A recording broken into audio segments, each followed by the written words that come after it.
of history. And today, the 65th edition of the Magic City Classic comes your way. Alabama State and Alabama A&M, and it's next. Struggle, perseverance, change.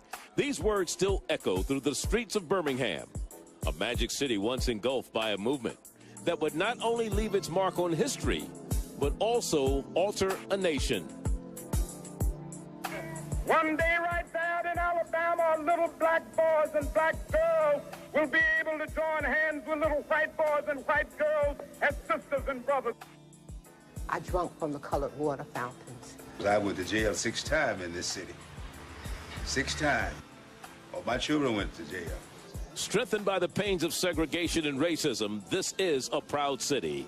Birmingham is the movement city, and we're proud of Birmingham being in the forefront of the civil rights movement. We had a struggle going on here, and Birmingham is about that struggle. I love Birmingham because Birmingham came a long ways, and I know how it got to where it is.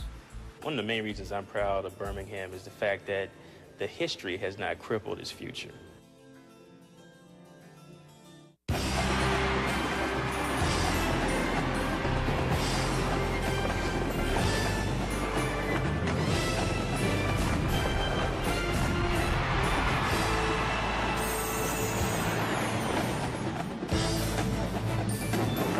We're at Legion Field in Birmingham, Alabama for the 65th annual Magic City Classic. It's SWAC 1AA football. Alabama State, the Hornets, taking on the Bulldogs of Alabama A&M, presented by City. Let's check out the series history in this Magic City Classic, the 65th edition. It's a series that began way back in 1940. First won by Alabama State, 24-6. Alabama A&M, though, leads the all-time series, 31-30-3, and they have won 5 of the last 7. Exciting game promised to be here this afternoon, along with former NFL linebacker Eddie Robinson. I'm Charlie Neal. Welcome to Birmingham. And Eddie, you had an opportunity to play in this game 4 straight years. From a player's perspective, what does it mean? Well, Charlie, I'll tell you how big this football game is. My freshman year, we came up here. We won the Magic City Classic. It seemed like a big game. You go back to campus, get pats on the back, don't realize what's really going on. My second year, we lost the Magic City Classic. Go back to campus, my tutor doesn't show up for study hall. I get a parking ticket by the campus police, and the hot lunch is cold all week. That let us know that this is an extremely big football game. We went on to win the next 2 Magic City Classics. We learned our lesson from that first defeat. As far as Alabama A&M is concerned, they have basically the same personnel back that won this game by 3 points a year ago, including quarterback Kelsey Luke, who ran for the winning touchdown. Yeah, Kelsey Luke is just mystery fishing at the quarterback position. This guy gets better as the game goes on, truly in charge of the offense. I mean, he doesn't have a lot of passing numbers with all of the touchdowns, but he's a winner on and off the football field. The people really believe in him, and I think he's the guy that can lead them to a victory again today. Now, you're not having double vision because he also has an older brother, Nick Luke, and together the Lukes are 75% of the offense for Alabama A&M. So if you're a Bulldog fan, you have to thank the Luke family because they are the nuts and bolts of your offense. For Alabama State, gone are most of the players who played in this game a year ago. A very young team, including the loss of quarterback Tavares Jackson, who's now making a living in the National Football League. He threw for 4 touchdown passes in this game a year ago. He's gone, so Jay Peck, the running back, has had to take up the slack.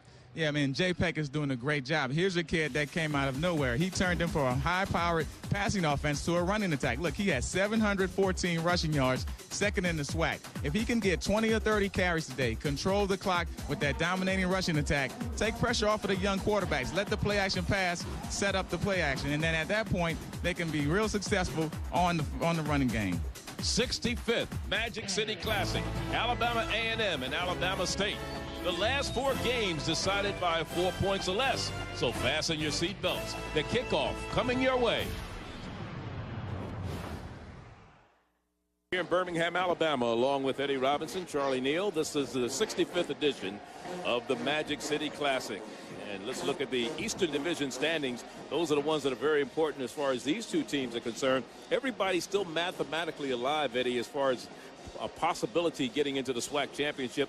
Jackson State, of course, is on top. They only have one loss. Alabama A&M and Alcorn with 2, with Mississippi Valley and Alabama State 3 losses in the division. Yeah, and it's just a huge game for Alabama A&M and Alabama State. Of course, State wants to get back into this race, but A&M, not only do they play State this week, but they play Jackson State next week. A couple real big games for the Bulldogs. Alabama A&M with a big lead in time of possession. They're kicking off wearing the maroon jerseys. And this one is going to come down in the end zone to Desmond Foster. He brings it out across the 20 and out to the 23-yard line. And that's where Alabama State will go to work. First down and 10 from their own 23. Stop made defensively by Antonio Nelson for the Bulldogs of Alabama A&M. And they'll start with Alex Ingram, I believe, running the offense this afternoon for Bulldogs Hornets of Alabama State. Harold Cooper's our referee. We have a chop block. We got a penalty right off the bat in the ball game. And there's Alex Ingram from Warren, Ohio. Started his college career at Western Michigan University, ranked 9th in the conference in passing. And he's a sophomore from Harding High there. So the penalty will move them all the way back to the 13-yard line rather than the 23-yard line. Ingram has completed 56% of his passes. He's thrown 5 touchdowns and 4 interceptions. And there have been some injuries to their quarterbacks this year as Peck gets the call right away and gets back to the line of scrimmage, and that's about it. No gain as we look at the offense for Alabama State. The running backs, Peck. The fullback is Marlon Lynch. The wide receivers, Lorenzo Hoffman and Brandon Harris. The tight end is Jarrett Alford. Offensive line of Showalter, Hall, Dunson, Hill, and Ernest Bell. A pair of freshmen at the tackle positions. It is second down. Just getting underway here. Ingram to go to the air. Has some running room. Takes off across the 20. Dances to the outside. 25, 30. Gets a block and is out of bounds at the 35-yard line. Finally knocked out by Maurice Thomas. And Charlie, that's why Alex Ingram is the starter for the Hornets right now. You can tell no one's open downfield, and you will see a lot of this today because he is a very accomplished runner, and they want him to run if he does not see anyone open. They just want to get first downs. They're not looking for him to complete a whole lot of passes, but they want him to move the chains. And he moved them well that time, as you see number 36, the freshman from Bessemer, Alabama, coming up to make the stop. That run good for 21 yards for Ingram. That's the second longest run of the year. His longest was 27. It is first and 10 at the 35. Play action. Little screen pass to the right side. Has it complete. And some running room to Peck coming out of the backfield. Peck finally stopped that time again by Maurice Thomas. Here's the defense of Alabama A&M. The down linemen of Maddox, Lockhart, Harper, and Cummings. The linebackers, a good one there in Johnny Baldwin, who leads the team with 56 tackles along with Mullen and McClain. And the secondary of Tucker, Donaldson, Black, and Moore. Another first down at the 48, their own 48. This drive started at the 13-yard line. First possession of the day for either team. And here's Peck trying to cut it back maybe a yard, and that is it. He's met by a host of maroon jerseys. And one of the people that was up there to hit him was Jared Lofton, along with Avery Bolin, the linebacker. If you take a look at Jay Peck, I mean, you can see from last season to this season, now he has 829 total yards and 6 touchdowns. And not only that, he has all of the Alabama State's rushing touchdowns this year. So this guy is really taking control of his Alabama State team. He has to get 20 to 30 touches today on the ground for them to be successful. Second and 9. After the gain of 1. Now we get a flag. Or we get a timeout. Maybe it's a timeout being called by Charles Coe. Something he didn't see. Called by Alabama State. Prior to the flag. So it's the first timeout. Alabama State has used one early already. As you look at Charles Coe over there, he's in his 4th year. Went to Kansas State, 73 grad. And fastest coach in school history to win 20 games. And that's pretty accomplished. 75% winning percentage his first few years. Whitney Van Cleve is second in that department. He replaced Johnny Cole. He was named the coach back in August of '03. And he went 8-5 in his first year. Yeah, Coach Cole came on extremely late in the year. He only had about a month or so to get ready for training camp, but then they came back that next year and actually won the conference championship. There you see his counterpart over there, Anthony Jones, in his 5th year. 2-time SIAC Coach of the Year when he was coaching in the SIAC. And came over here to the... From Morehouse College. Yeah, from Morehouse to Alabama A&M. From the shotgun this time, Ingram will operate. Quick drop, little flanker screen to the inside.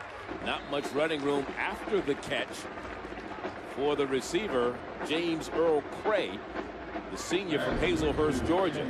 And these are the type of plays that they want Alex Ingram to run today. Just little quick passes, get the ball out of his hand. Very simple, get the completion, use the run after catch yards to actually move the football. They're not going to take a lot of chances in the passing game. They'll try to get him down the field with more play action passes than drop back. 3rd down and 7.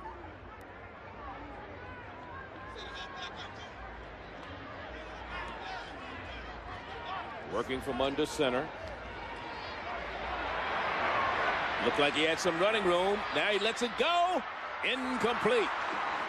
Way downfield, defending Maurice Thomas. The intended receiver was Lorenzo Hoffman, the senior from Tuskegee, Alabama.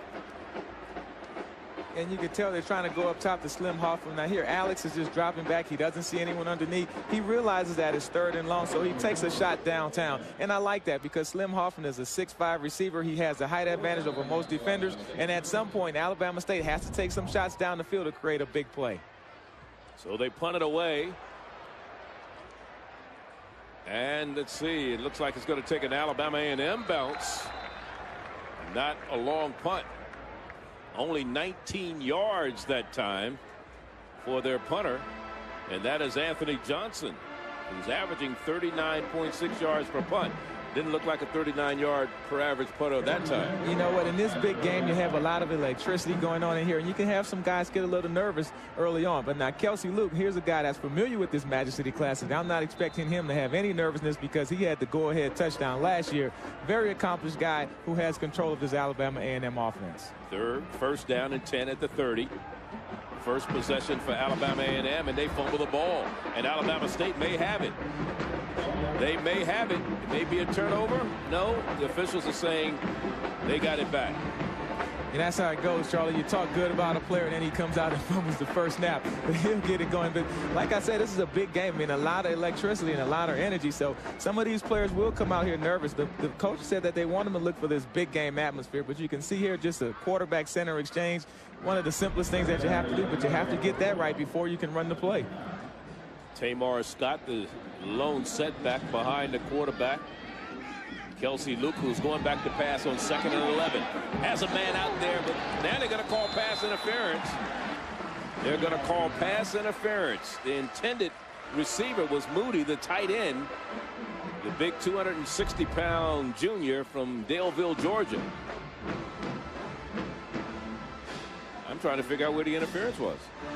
Well, it looked like he was trying to run the out and up, and I think what he did was just grab him a little bit when he was trying to make this move to the upfield. Well, maybe so. I missed it. I tell you what, the referees don't miss much. You know, don't you, Eddie? Yeah, they'll get you every time. Pass interference on the defense. Number 33, 15 yards from the previous spot. First down. Chris Dupuis, who is the linebacker. And you can see he kind of hooked him around the waist, Charlie. Chris Dupuis, very good outside linebacker. Just was peeking in the backfield a little bit early on, and you want to do that. First down play action, that's good, especially in this big game. Everyone's trying to get a big hit, knock someone out. Hey, hit him with a little play action, try to get down the field early. So now it's a 1st down and 10. The ball is moved all the way out to the 44-yard line. First possession for Alabama A&M. No score in the contest. Here's Tamar Scott trying to go to the right side, but gold jerseys are all there to make sure he doesn't get anywhere. Markel McKinley led the charge defensively. As we look at Alabama A&M's offense with Tamar Scott, Travis O'Neal in the backfield, Emmanuel Edwards a good one at a wide receiver along with Kevin Francis. Charles Moody is the tight end. Up front blocking Darius Turner, Jeffrey Johnson, Christopher Franklin, Christian Smith, James Sanders, all doing a great job blocking this year.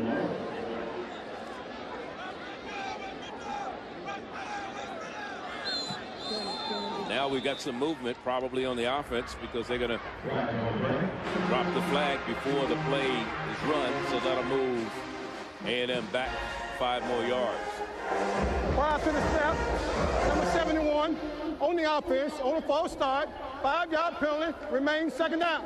James Sanders, first-year starter, junior from Indianapolis, Indiana, and Ben Davis High was the man who was guilty. Talking about penalties, this team from Huntsville, Alabama, averaging 73 yards in penalties per contest. Yeah, but they had 10 penalties last year, and that's something that coach talked about, that they definitely wanted to get that penalty situation under control for this game. Second down and 17 now for Alabama A&M. Luke rolling and throws it under pressure, and I'll tell you, they were doing a great job of pressuring the quarterback. Number 23 defensively was coming in there. As you look at the defensive line, Byron Powell, Tonico, McKinley, and Alfonso. Down front, the linebackers, Dupuis, Michael Figures, and Leland Jones. And in the secondary, you have Toussaint, Javar Bruce, Desmond Foster, and Michael Coe. But the man who brought pressure that time was Craig Freeman, a freshman who came in there and put some pressure on the quarterback, Kelsey Luke. It is third down and 17 now. In motion, Kevin Francis, number 12. And now we may have delay a game. Play clock ran out on him. Play of the game on number 9, the quarterback. 5-yard penalty, remains third down. So it's third and 22. Self-destructing here on this drive. Yeah, I mean, you can't have those type of penalties early on, and that's one of those few penalties that actually get called on the quarterback. Usually the quarterback doesn't get a lot of penalties, but that delay of game, they put it on number 9, Kelsey Luke. There you see the time remaining in the first quarter. No score, first possession of the day for Alabama A&M. Now we get another penalty. Or timeout. No. Yeah, timeout for A&M. Very shaky start for the Bulldogs offense. Yeah, this is not indicative of Alabama A&M, a team that's vying for that East Division crown in the SWAC. Back here in Birmingham, no score. It's the most risk. High call. Third and 22 back here in Birmingham, Legion Field. Kelsey Luke going to the air on third and long. Under pressure, brought down from behind. Big number 98 was there. Noel Alfonso on the stop defensively. There he is, the redshirt freshman from Charles High in Tallahassee, a walk-on. And it was a converted offensive lineman, and has done a very good job here. A good defensive stand for Alabama State to get the ball back. They should have pretty good field position after this punt. So for the first punt, Alabama A&M, the punter is Quilar. Fair catch called for, and is made at the 32-yard line. 32-yard line is where they'll go to work. Michael Coe with the fair catch for Alabama State.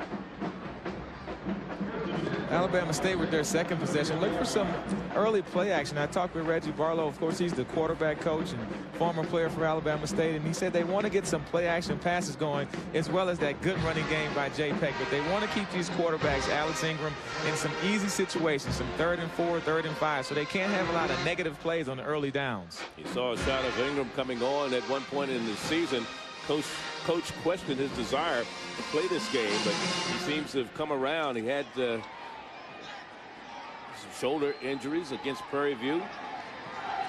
but doing a pretty good job as Peck gets the call, and Peck gets out across the 35 to about the 38-yard line. Peck stopped by Segura. As you look at Charles Coe, Alabama State, first year football back in 1901. They've won 420 games over their career, and that should be 2 SWAC titles rather than 1, actually. In postseason appearances, they had 5, 2 SWAC titles. Yeah, 1 in 1991 and 1 in 2004. Ingram working from the shotgun. Incomplete. Good defense downfield. And that's Marcus Black on that pass breakup. And I tell you, he's a hard-hitting safety. I remember from watching him last year in this game, and early on this year I was able to see him. Only has 1 interception, but this guy is extremely physical at the point of attack. Look for him to make a lot of plays in the passing game, but also in the run game. Senior from Lithonia, Georgia, first team all SWAC preseason selection. There he is, Marcus Black, 6 foot senior. 3rd down. And again, the defense stiffens for the Bulldogs of Alabama A&M. They're not going to let Mr. Peck get loose. Johnny Baldwin, number 57, we'll call his name a lot today. Yeah, and that's the matchup you want to see. You want to see Jay Peck versus Johnny Baldwin. And I have to say, Johnny Baldwin won that matchup. I mean, he tackled him and also knocked him back to have him short of that 1st down. And here's a second punt of the afternoon for Anthony Johnson. This time it gets a little better bounce, and it bounces all the way down to the 13-yard line. No score. In the first quarter here, no score in the 65th edition of the Magic City Classic. Last year, this game was decided by 3 points. Alabama A&M was the winner, 31-28. Alabama State on a pair, actually, Tavares Jackson gave them a 16-0 lead with that touchdown pass. And you can tell, I mean, this game started off, looked like Alabama State was going to blow them out. But here, Emmanuel Edwards with the 48-yard punt return for a touchdown. Alabama A&M went for 2, and they just got right back in this game and turned it over with the momentum. Certainly did. 31-28 the final. Tavares Jackson, who's now playing with the Minnesota Vikings, threw 4 touchdown passes in that particular game. And last year, the Luke brothers, Kelsey 194 yards, a pair of touchdowns. Nick rushed for 90 and had a 2-point conversion in that 3-point victory. Right now, 1st down and 10, second possession for Alabama A&M. It's been a defensive struggle so far. A little misdirection, trying to go back to the left side and breaking tackles with a vengeance and running very, very strong. Although we have a penalty flag down, is Tamar Scott. And you talk so much about the Kelsey Luke brothers and Kelsey and Nick Luke, but Tamar Scott is another guy, man. He's a tough physical runner who goes downhill. He really gets you those tough yards.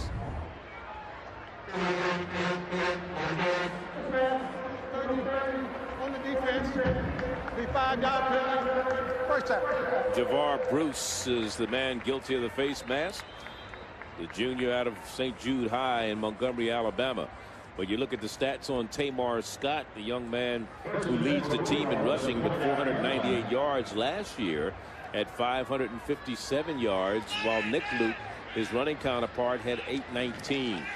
And again, here's Tamar Scott with the call, and Tamar Scott on 1st down picks up maybe a yard, and that's it. It'll be 2nd down and 9. Yeah, Nick Luke had some off and on groin injury problems, so Tamar Scott has actually been the guy that had to carry this Alabama A&M offensive attack from the ground game. And I mean, he's very capable, 6 feet, 212 pounds, a senior from Demopolis, very physical running style. He's had 3 100-yard games this year. In fact, had 122 in their last outing against Arkansas Pine Bluff a week ago. It is 2nd down and 9. 5.5 to go. We're in the first quarter from the I formation. Kelsey looked to pass. Incomplete. a little bit too big for Kevin Francis. Don't forget ESPNU Inside the Polls, presented by Conoco, breaks down the new college football polls each Monday at 6 Eastern. Mike Hall, Mike Gottfried, and Todd McShay will look back at the week that was and look ahead to the big matchups in college football.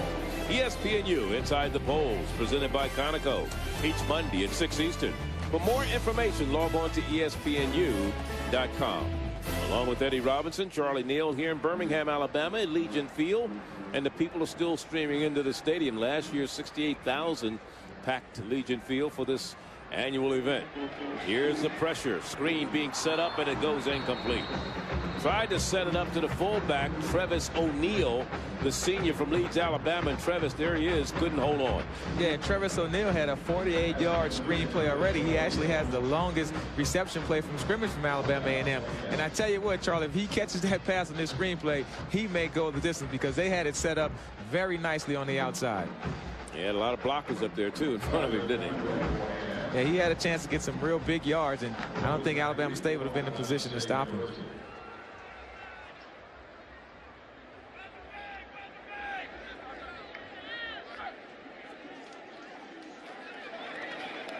Second punt of the afternoon for Alabama A&M. Takes an Alabama A&M bounce. Still bouncing all the way inside the 20 to the 18. So when we come back, Alabama State will get the ball for the third time. Still no score in Birmingham. ESPN College Game Day, Saturdays at 10 a.m. It's a new day. I'm number 1A. I'm a Bulldog from all the way back in '63 when my brother was going to school at Alabama A&M. Got 3 sisters graduated. I got a son, number 57, Johnny Baldwin III. I'm Johnny Baldwin Jr. My dad is Johnny Baldwin Sr. We got a lineage of Alabama A&M football players. And he's proud, isn't he? Yeah, he should be, because I tell you what, his son is a heck of a football player, and that's what this game is about. You have a whole family and lineage of players that are going down from year to year coming to these respective schools. No question about it. First down and 10 for Alabama State. And here's Peck again going into the heart of the defense of Alabama A&M, but not much doing there as Justin Harper was there to make the stop defensively. Legion Field has been a lot of football played here over the years. Capital of the South opened in 1926, 70,000 plus. First 2 Southeast Conference championships were played here, and then Auburn and Alabama played the Iron Bowl here between 1948 and 88. That's a 40-year period, and the SWAC championship has been held here every year since 1999. This year, it'll be held on December 16th. Who will be in it? Alabama A&M is hoping they are. And so is Alabama State as Peck gets the first down across the 30 to about the 32-yard line. Marcus Black up to make the stop defensively for A&M. And Eddie, one of the things that may help Alabama State in the day's game is the fact that they had the week off. They had a chance to heal. Their quarterbacks were a little banged up. We're talking about Ingram and Woods. Ingram in their lineup today. But that week off hopefully helped them. Yeah, and Ingram, like you're talking about, had tendonitis in his shoulder, and the only thing you can do to cure that is to get rest. But that does definitely help when you always have that off week coming into a big football game. From the shotgun, Peck again on the carry, and not much running room there as Johnny Baldwin was there to make the stop defensively. As we said, we were going to call his name a lot. He's the leading tackler on this team. Came in with a sack, a couple of breakups. He covers all over the field. Yeah, and Jay Peck is the leading rusher, and both of these guys are extremely good players. Of course, Johnny Baldwin wins that matchup, but you're going to see Jay Peck touch this football a lot of times today. They want to get him 25 to 30 touches, and he can handle it. He already has 152 carries on the year. Defensive leader of that Alabama A&M team.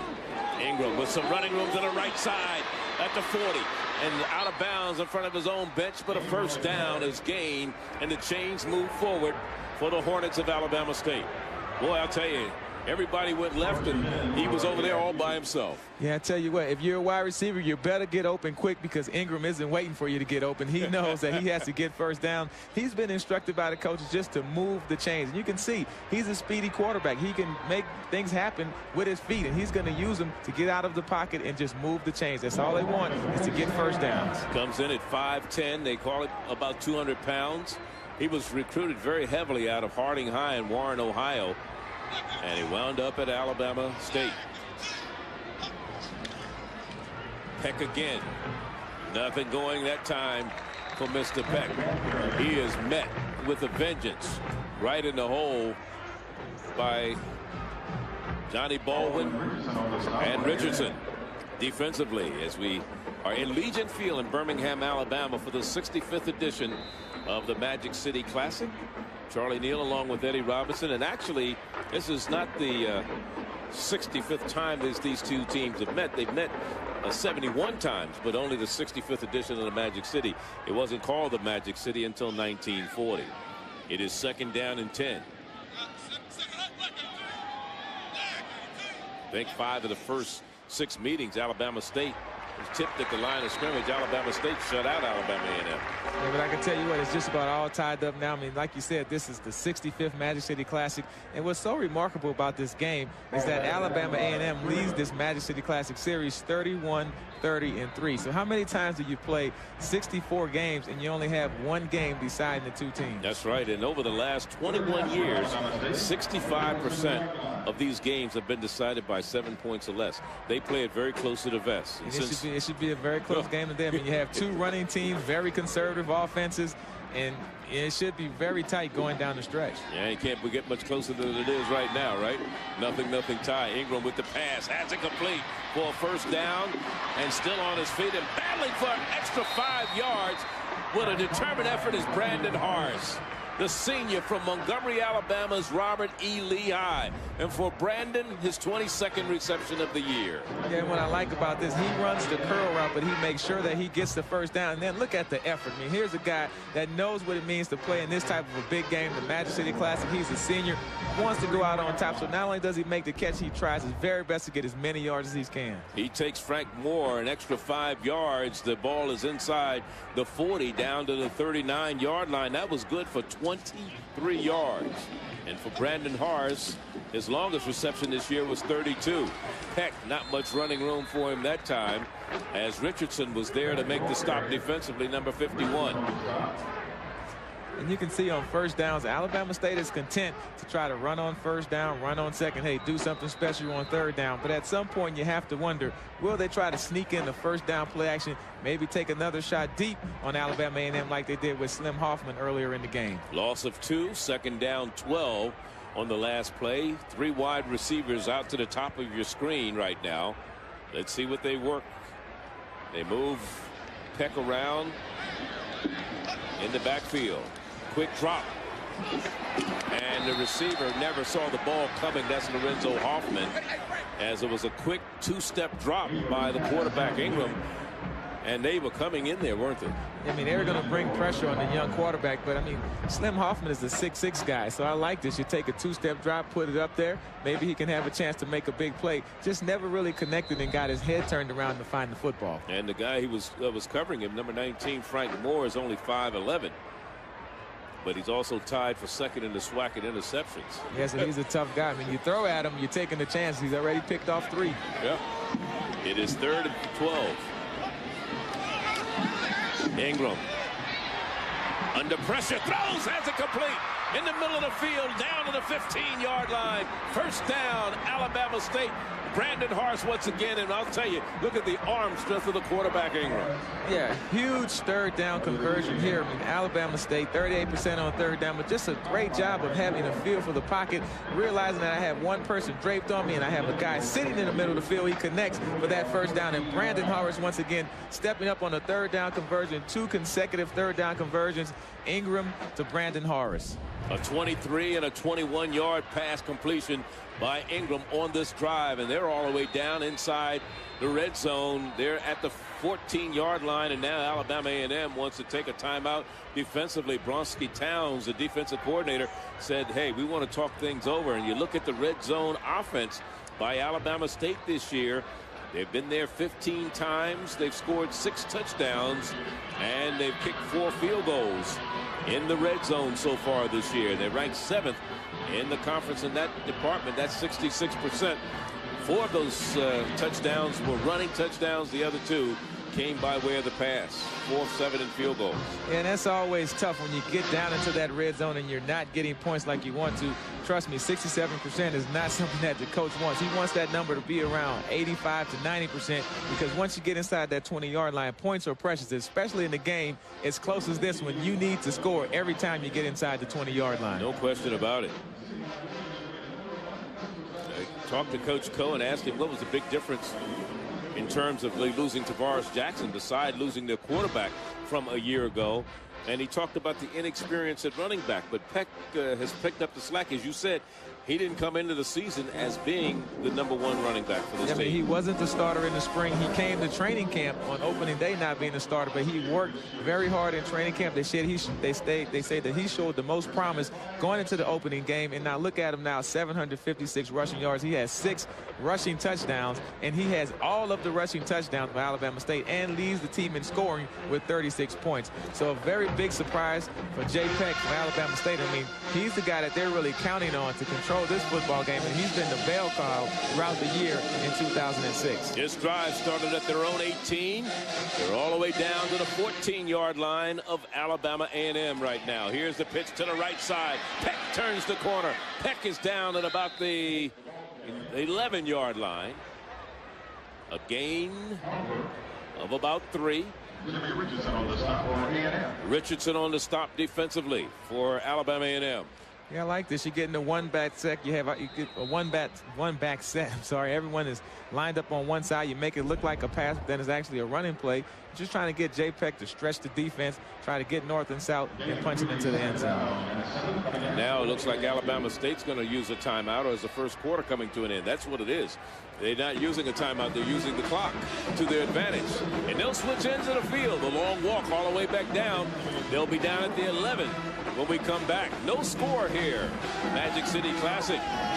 Fans still partying in the parking lot. What did I say? They've been here since Wednesday cooking. Go Bulldogs. We're going to get some of it when this is over. We'll be back. Today. Back here in Birmingham for the 65th edition of the Magic City Classic, along with Eddie Robinson, Charlie Neal. No scores. We start the second quarter here. And talking about first quarter scoring this year, both teams have scored points, but they have not been prolific in the first quarter so far this year. Here's the time of possession so far in this particular ball game. Alabama State has had the ball 10 minutes and 12 seconds, and they're threatening right now with a second down. 2nd and 7 at the 11. Here's Peck, and Peck gets it inside the 10 before he's stopped by Kevin Lockhart defensively for Alabama A&M. That time of possession is huge, Charles, because of course Alabama A&M leads the conference in time of possession. They've done a great job of keeping the ball away from the other team's offense, but here they find themselves backed up inside their own 8-yard line, and we see what they can do defensively to try to stop the Hornets. 2 of 4 third down conversions for Alabama State so far today. For the season, they're 38%. They're 50% this afternoon.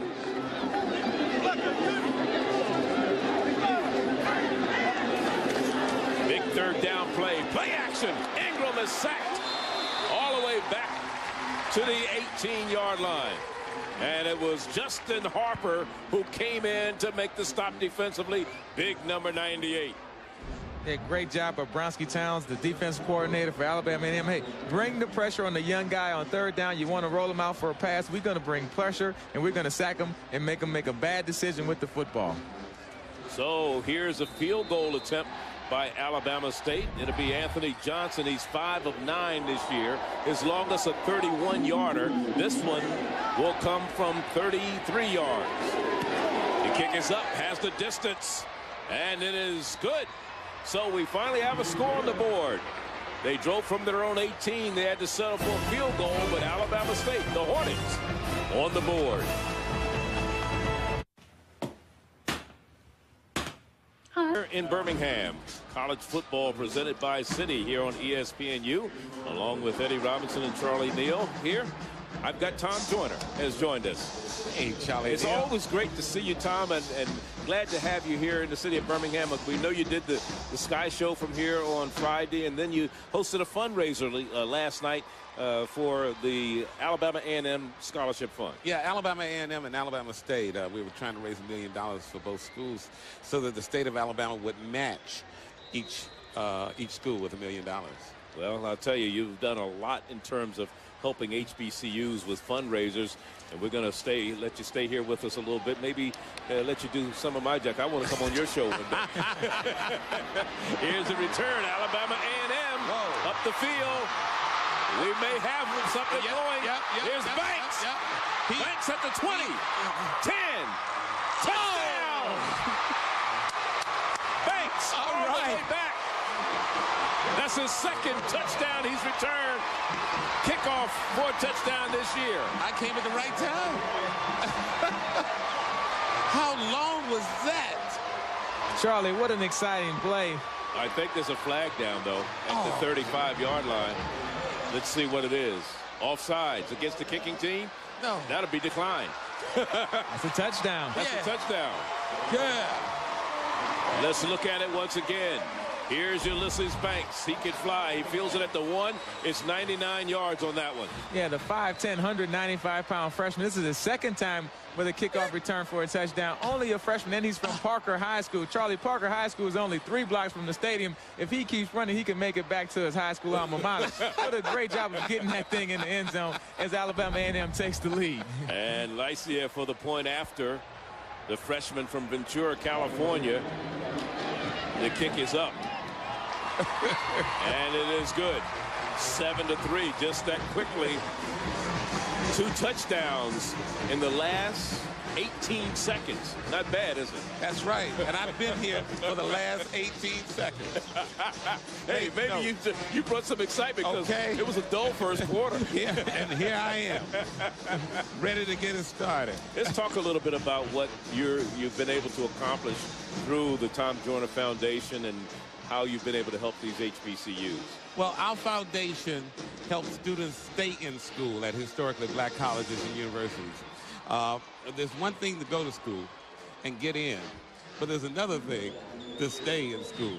So our foundation helps students continue their education at HBCUs. We've been in existence only since '98, and we've contributed more than $50 million to students at historically black colleges, all of them. And you have an association with Alabama State. You went to Tuskegee, the annual Turkey Day Classic down in Montgomery, Alabama. Right, they're rivals. Oh, they're rivals, you know. Yeah, Eddie. I tell you, you guys have been beating up on Alabama State the last couple of years, the Tuskegee Golden Tigers. Oh, supposed to. That's what we're supposed to do. Here's Alabama A&M trying to get something going on the kickoff return, but not much running room there for James Cray. James Earl Cray on the return. And Alabama State will start first down and 10 at their own 28-yard line. What's coming up next for you guys? No, it's too cold to cruise. No, the family reunion. The cruise is always in May. And it's about 60% sold out already, and we haven't really done a hard launch, just a soft launch. But ESPNU, I am so proud because what HBCUs mean to me and what you all are doing with the SWAC conference and all the games that you're broadcasting, exposing black college football and the pageantry of a black college classic like the Magic City. Oh, this is great. Yeah, this is so much more than football. Have you been outside tailgating already today? You know it. That's where I was the first quarter, like most of the people here. Well, a lot of people are still out there tailgating. Yes, also. we're coming in. So I'm a true party. Oh yeah. We got to go to break. Tom, so good to see you. Thank you. Tell Donna I said hello. I will. And safe travels. All right, Charlie. Thank you. Eddie. Charles Coe, his team trailing by a score of 7-3. The special teams has let him down on that particular last kickoff after they scored on a field goal. And we talked about Ulysses Banks, who came into the game not ranked nationally because he'd only returned 7 kicks, but he's averaging 38.3 yards per kickoff return. That average just went up after that long return. Did. His second 90-plus yard kickoff return this year. He had a 90-yarder in the opening kickoff against Southern University earlier this year. He had a 99 this game. And there's Peck for the last carry. A gain of maybe 2. It'll be 2nd down and 8. There's a flag on the play. Unsportsmanlike conduct, and it's against Alabama State. Alabama State, you know, you're talking about the penalties. We talked about Alabama A&M earlier, 63 yards per game for Alabama State. Unsportsmanlike, charge to the offense, number 75. It'd be 15 yards from the previous spot, 15 yards. Ivora Hall was the man. Let's see if we can see what happened. Number 75, there it is. A little extracurricular activity after the whistle had blown, and he's still going at it. I think he's mad about that long kickoff return for a touchdown. But remember, last year was Emmanuel Edwards who had that long punt return for a touchdown to kind of open this game up and Certainly give did. Alabama A&M the momentum. And now they come with another big special teams play, and it seems like they have the momentum once again in this game. 2nd down. And yeah, that was a 16-0 deficit that Alabama A&M was facing at the time when Emmanuel Edwards came up with that 48-yard punt return, and then, of course, the 99-yard kickoff return here this afternoon by Ulysses Banks. And because the Hornets were playing really good defense, A&M really couldn't get anything going offensively, but then you have that big spark of the long kickoff return by the freshman, and you have to like that coming home to Birmingham, returning a kickoff for a touchdown. Like I said, Parker High School is literally 3 or 4 blocks from the stadium. It's walking distance. I know he has to be excited, him and his entire family. No question about it. 2nd and much real estate to go for Alabama State. Dropped in and out of the hands of Brandon Harris. I almost said Al Vance Robinson. They look like each other a lot. Yeah, they do. But Brandon Harris, man, he's going to really be upset with this pass right here. I mean, he has 2 early 3rd down conversions that he did catch, but this one you have to have, man, just a post route coming across the middle on 2nd and long. That could have put him in a 3rd and short situation. The ball is a strike right in both of the hands. He slides and just couldn't grab it and get that catch for Alabama State. And it brings up a 3rd down so far today. 2 of 5 in 3rd down conversions for the Hornets. From the shotgun, Ingram is working. And the handoff is to Peck. Almost broke out of there. Picks up about 5 or 6 yards, but not enough.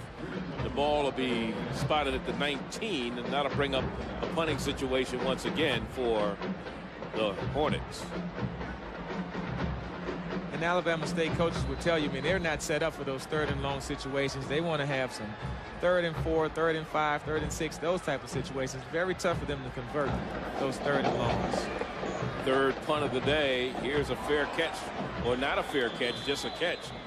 I don't think the return man was paying attention. That's Emmanuel Edwards. He was thinking maybe I can do it again this year, right? Yeah, of course he wasn't. But I tell you what, this Alabama State special teams, they're up and they're awake now. I mean, they realize the intensity and the level that they have to play at to be successful in this game. I mean, and to have that return for a touchdown in the kickoff, that's very hard in this part of the game because you were doing well. You had the momentum in your favor. You're up 3-0. Things were going good. Man, everything is totally deflated, and now the Bulldogs take the 7-3 lead. We come into this game ranked number 1 in the conference in time of possession, averaging 35 minutes a game as Kelsey Luke rolls to the right, throws back across the field, man wide open at the 30-yard line. Still on his feet is Thomas Harris, and he's brought down just shy of the 15. Thomas Harris on the reception, his 23rd reception of the year, the freshman from Alexander City, Alabama. And I really like this play. It's like a throwback play. You can see Kelsey Luke, he rolls out to the right, but it's a throwback the whole way. He sets up over the tackle. The receiver makes it look like he's going to run a crossing route, but then he peels back and goes back to the sideline. Perfect throw and catch, and a well-designed play by Alabama A&M. 44 yards, longest reception of the year for Harris. He's ranked 7th in the conference in receiving. Emmanuel Edwards goes in motion, and it's Nick Luke on the carry this time inside the 15 to about the 14. Yeah, we haven't heard from Nick Luke today, but of course he'll have his chance to make some plays also for this Bulldog offense. And Tamar Scott and Nick Luke, they like to share the running duties. Both of them are effective, and together they can really wear down the defense. And Nick Luke had an 100-yard game, 107 to be exact, in their season opener, a win by 7 points against Tennessee State. I formation.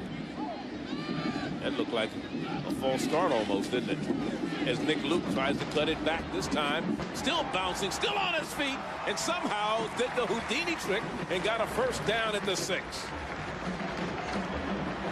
Nicholas Gant there on the stop defensively.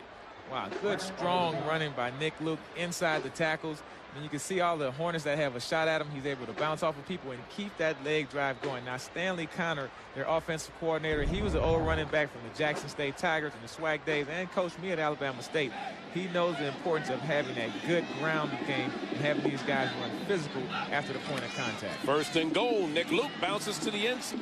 Why did he come back inside? Did you see all that room on the outside? Sometimes guys just run the darkness, but if he would have headed for that pylon, the score could be 14-3. I agree with you absolutely, Charlie. I mean, I know he's down in the heat of the action. He can't see as well as we can. We're sitting up high. We're like in a helicopter up here. But I'll tell you, look at all the room to the right side. Just keep going outside. I mean, it's not another guy out there. It's only the touchdown and the pylon. And he went back inside. It is second and goal. Nick Luke again to the left side. He'll score with ease this time. Nick Luke, he takes it in from 4 yards out. Charlie, we're going to move you into coaching because he must have heard you when you said stay to the outside. Luke with the 4-yard run. And for him, it is only his second touchdown rushing this year. Yeah, he's been banged up in and out of the lineup, hey, but it always has to feel good when you score a touchdown in the Magic City Classic. Alabama A&M with that running attack, just able to pound it down Alabama State in the red zone. For the point after, Lucia, the freshman, the kick is up, and it is good. 14-3. Last two possessions for Alabama A&M. Customize one that's right for you. Late in the last century, Esurance emerged on the scene.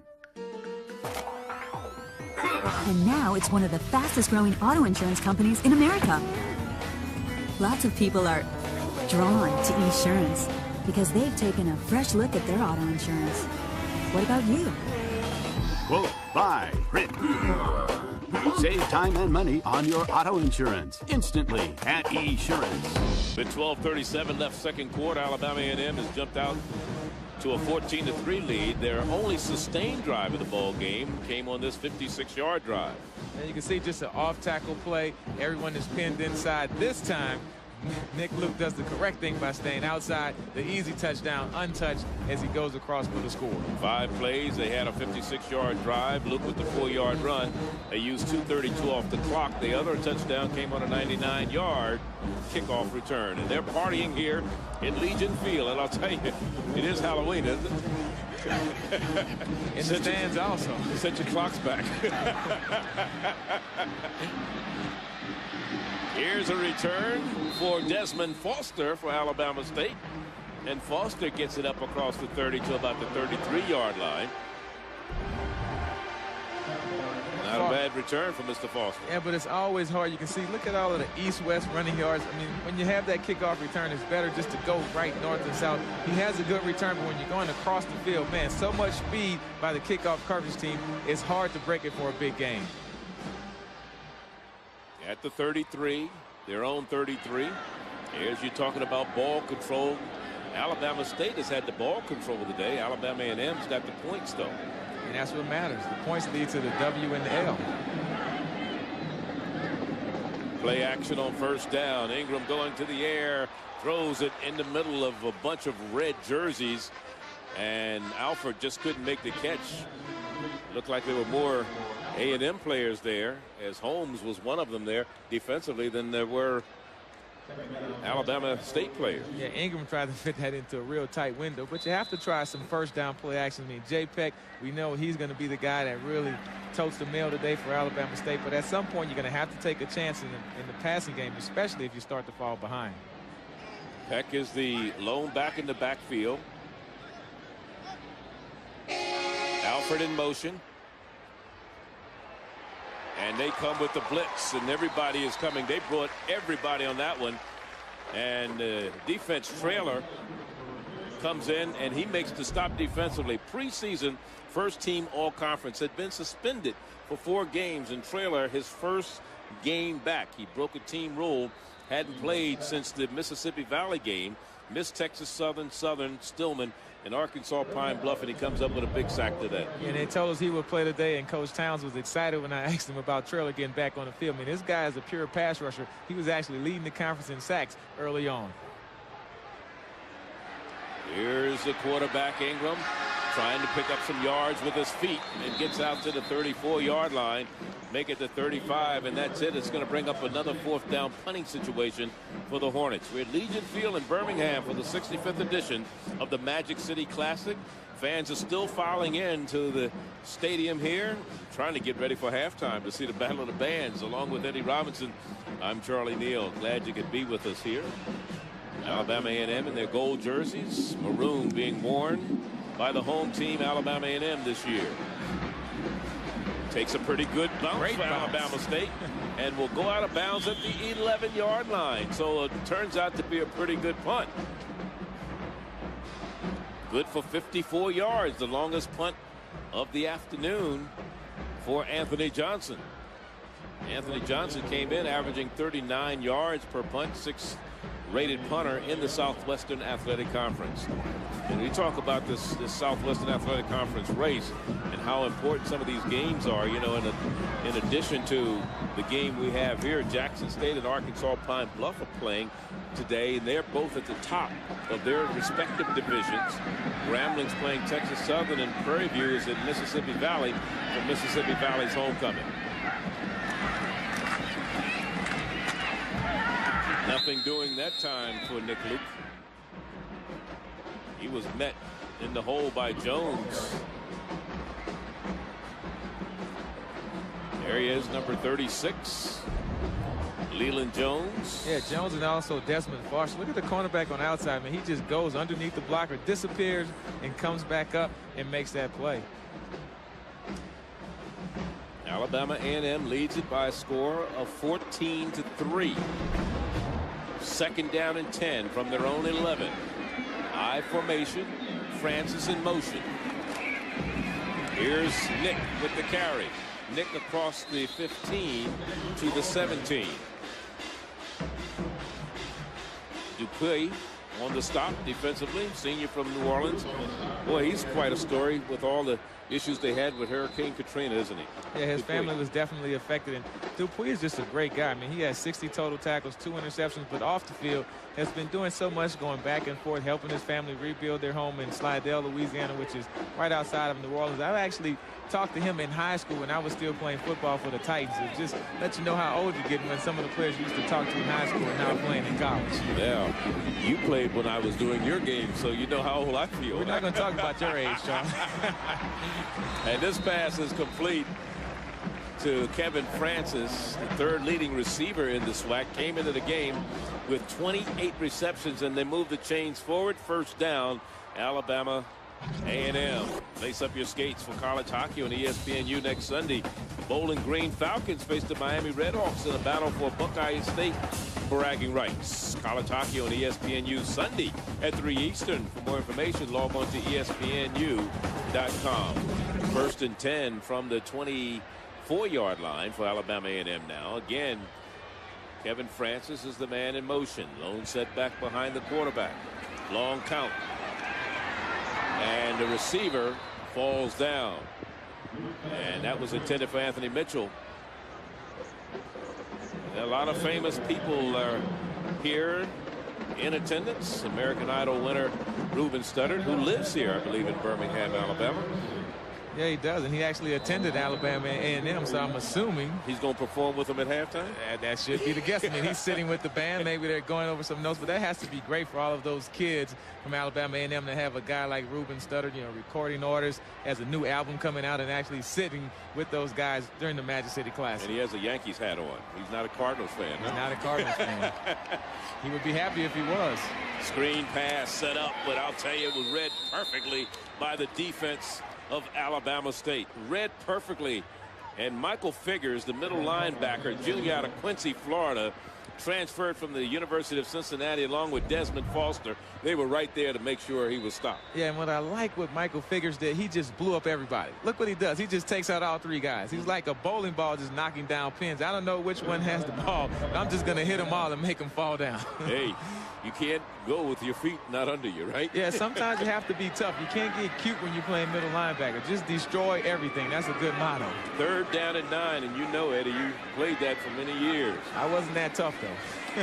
Here's the pressure on Luke, trying to get away, and he goes down at the 20, a loss of 4. Alfonso there. Noel Alfonso, the walk-on. Tallahassee, Florida. And Charlie, we've called his name a couple times today already. I mean, only a redshirt freshman. And here's a guy that was supposed to be playing offensive tackle. Then they moved him to defense. And Coach said, hey, he's doing so good on defense, we're not going to move him back to offensive tackle. Alabama A&M came in being sacked only 10 times this year. Alabama State has come through with 2 so far this afternoon. That'll bring up a punting situation. They just get this one away. Good hang time. Fair catch called for and made right at about the 45-yard line by Coe. The coach's son, Michael Coe. He's a grad student, already has his degree. Transferred here from Arkansas. Had a hip pointer last 3 games, but is playing pretty good. Yeah, he is. I mean, it has to be real exciting when you can come back and play for your dad. He transferred for his senior season after playing his early college years at Arkansas. And we asked Coach Coe, well, does he live off campus? He said, man, I'm not letting that boy live off campus. He's staying at home with me and Mom. That's right. So he keeps a good eye on him, but he's doing a great job for Alabama State. Here's Ingram on 1st down with some running room to the left side, being chased by Baldwin. Baldwin can't get to him, trips him up a little bit. He's still on his feet inside the 20 to the 18. Baldwin had a beat on him. Baldwin slowed him up a little bit, but couldn't slow him down enough. Big gain that time for the quarterback, Ingram. Yeah, and it's always tough, man. You have an X factor at the quarterback position. Look how he drops back. Everyone is covered. The pass rush, one guy gets out of the pass rush lane, and bam, he's off and going. I mean, you have good coverage down the field, but you still lose on the down because of the athletic ability of the quarterback. 37 yards on the run by the quarterback, Ingram. That is his longest run of the year. Previous was 27. Now we had double people moving, or 2 people moving. I say double people, which same thing. Yeah, you can't have that on offense, and that'll cost him 5 yards. All right, be 5-yard penalty. Remains 1st down. They were trying to get themselves where they wanted to be in terms of the right positioning, but you had 2 people moving at the same time, and that's a no-no. Here's you look at Anthony Jones. He played on that Redskins Super Bowl team that was quarterbacked by Doug Williams. Played at Wichita State for Willie Jeffries, who was a longtime coach at South Carolina State. And there's a run straight up the gut on the left side, and again, Jay Peck doing the job for Alabama State. Number 2 all-purpose runner in the SWAC. Yeah, just good running up front and good blocking. I mean, you can see just a small crease. And Jay Peck, I asked his coaches, you know, what makes him so good? Well, he's not real fast. He runs around a 4.6. He's not real big, and he doesn't do a lot of things good. But what he does is he just moves the pile. He can find the hole. I mean, this is a guy that doesn't look real flashy when he's getting yards, but at the end of the day, wow, he's over 100 yards rushing for the game. From the shotgun this time. The pass behind the receiver. He was there. It'll bring up a 3rd down and 8-yard situation. He was trying to get that one out to Hoffman, Slim Hoffman. And you can see the pressure that A&M is going to bring. You know, I joked with Bronski Towns yesterday at the walkthrough. I said, how many different blitzes do you have for the young quarterbacks? He said, well, he'll see quite a few of them early. You can see he's going to unleash them. He's not going to let him sit back there and get comfortable in the pocket. I mean, he knows that he's a young guy. Force him to make a quick decision with the football and see if he can make the correct decision when you're bringing the pressure with the blitz. Harsh is at the bottom of your screen. Slim Hoffman at the top. 3rd down. In motion is James Earl Cray. And here comes Baldwin, creating pressure. The pass is caught or dropped. It was in and out of the hands of Harsh. Somehow, Ingram still managed to stand up and throw that pass. And Baldwin, I'll tell you, he was in the backfield before the ball was back there. Yeah, it's like he knew the snap. I mean, these guys are going to bring pressure. You can see 11 people on the line of scrimmage, and they blocked Baldwin late. They did a good job of picking him up, though, because if they hadn't, it would have been murder at the 30. Yeah, but still, Alex Ingram, he doesn't have a real chance to get a good throw off. But once again, that's the ball that Brandon Harris should catch. He had a couple real good pass receptions early, but then he dropped 2 later on in the game. 2 for 6 and 4th down conversions this year. They're going for it here. 4th down and 8. Got to get rid of the ball, kid. You can't hold on to the ball. Just don't take a loss. I mean, don't give them better field position. Throw it away, right? Yeah, well, in that situation, hey, no one's really open, but what you have to realize is 4th down. Just get it out of your hands, throw it in the end zone, and see if someone can make a play in the back end. I mean, he's just running out of time. Look at the pass rush coming from the backside, and man, he took a hit. Young guy, he's still a freshman. He'll get better, but in that situation, you have to get the ball out of your hands. Yeah, you can't take a loss, especially there. If nothing, throw it out of the end zone, and you know you just gave them 2 extra yards. It is 1st down and 10, Alabama A&M. We're under 2 minutes to go here in the first quarter, the first half, and this out of the backfield of Travis O'Neal for a 1st down across the 30 to about the 32.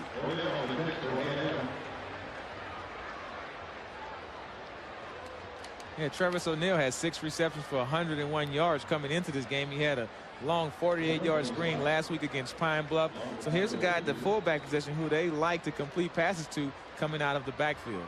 Yeah, we're talking about some of the things that or woes that beset Alabama State this year. They lost Brandon Averett, the defensive back, to an injury early in the year. Logan Hogan, the linebacker, and Travis Rayford. And here's a pass out in the flat that is complete. And it's Emmanuel Edwards on the reception. And, you know, you get those 3 kids back next year, and they'll be okay defensively. Don't forget to log on to your new online source, all things college sports, ESPNU.com. It's an online gateway that will connect you to all college sports content from ESPN. Log on to ESPNU.com today. We are college sports. Luke wants to go to the air, now wants to take off and run, and he's brought down right at the gain of about 2 or 3 on the play. There to stop him is Michael Figures, number 44, and we have a player down. One of the linemen looks like he's a little shaken up for Alabama A&M, holding a leg. I believe it's the left guard. Jeffrey Johnson, preseason all SWAC selection, 1st team, and we're talking again about the defense and the people Alabama State has lacked this year. You know, that is one reason Coe has moved over to the cornerback, because he was a safety, because they lost Brandon Averett because of an injury. He had 3 interceptions a year ago for the Hornets of Alabama State. Then John Hogan, the linebacker, who was the number 3 tackler on the team a year ago, had 10 tackles for loss, had a sack.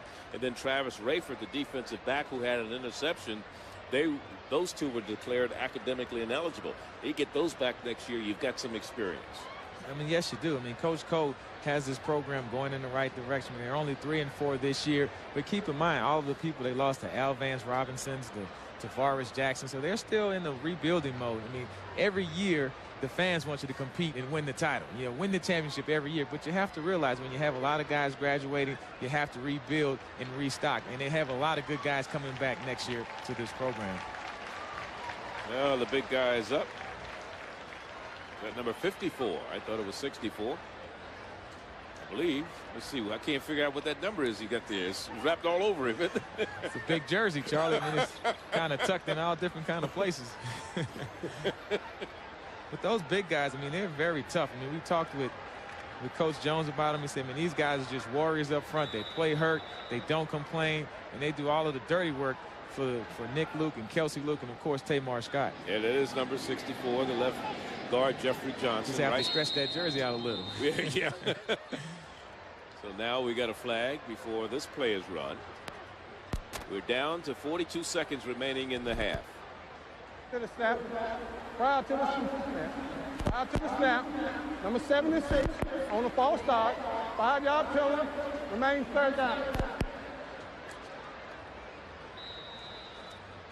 And another penalty against Alabama A&M. So instead of 3rd down and 4, it's going to be 3rd and 9 after the penalty. Clock is running. Luke, quarterback, he's going to keep it all the way and gets across the 40 out to the 45-yard line. They still have a timeout left. I believe that is Alabama A&M. Both teams have a timeout left. This figures makes the stop defensively. It is a 1st down, though, for Alabama A&M. They'll have to hurry up. It's only 18 seconds left in the half, so it doesn't seem like they're over the ball and really trying to do anything right now. No, it really doesn't. Clock is running. I think they're just going to take it into the locker room at halftime. They're not even going to run another play. Kind of surprising. Not really. A 14-3 lead with the defense you have. You're playing extremely well. Hey, why give Alabama State a chance at some cheap points at the end of this half? Well, it is halftime here at the 65th edition of the Magic City Classic. 14-3 is our score. Pressure on the quarterback. And then the return by Banks, 99 yards. And that is what Alabama A&M needed, along with Nick Luke's touchdown. I'm mostly proud of the changes that have been made. Birmingham is the movement city, and we're proud of Birmingham being in the forefront of the civil rights movement. Birmingham came a long ways, and I know how it got to where it is. Birmingham has changed a lot. One of the things I love about Birmingham is that it has a big city feel, but it's still a small city living. I'm very proud to be a resident of Birmingham today. I love this city. This city has grown in positive ways. We're at halftime. On the field, the mighty marching Hornets of Alabama State under the direction of James B. Oliver, a 1980 grad of Alabama State. In the meantime, let's take a look at some of the first half highlights, Eddie. Started off with Ingram from Alabama State leading his team down the field. He got a 37-yard runoff early. That's right. Alex Ingram has provided the early excitement for the Alabama State Hornets. Has 61 rushing yards in the first half. We'll see if he can continue that effort in the second half. However, 2 attempts inside the red zone. They only have 3 points to show by Anthony Johnson. That's all they have on the board. Ulysses Banks, the freshman from Alabama A&M from Parker High School, right down the street from Legion Field Stadium. 99-yard kickoff return for the touchdown. Gives A&M the 7-3 lead.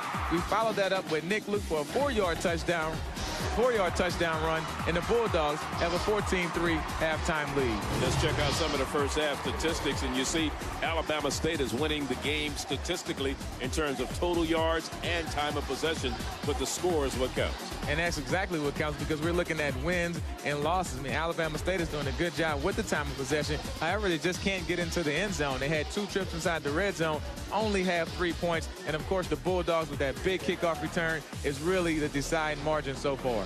Marching maroon and white of Alabama A&M on the field right now, 230 strong. Arthur Wesley is the director. He's been the director since 1979.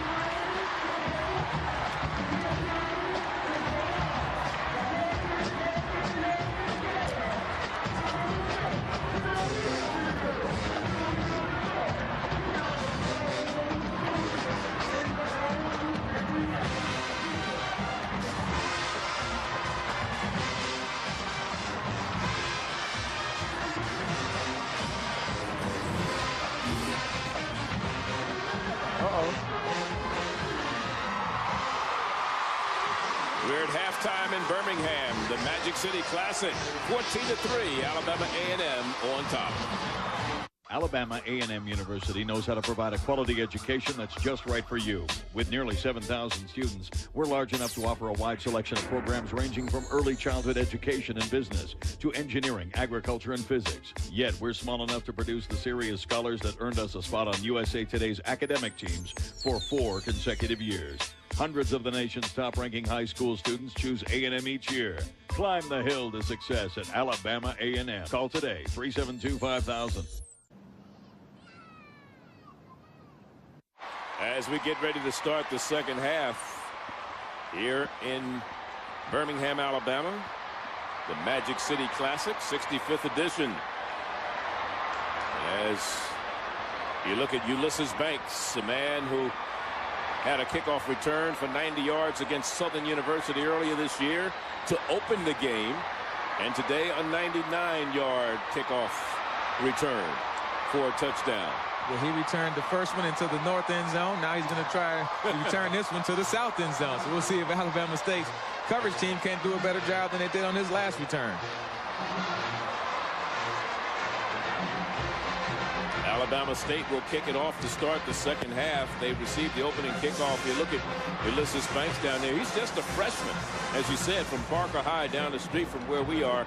Came into the game averaging 38 yards per kickoff return. This team, this Alabama A&M team, is ranked second in the nation in kickoff returns with an average of 27 yards per return. And that's very big because not only are you setting up your offense, you're also putting points on the board. They make sure they're not kicking to him. This is coming short. A fair catch is called at the 29-yard line.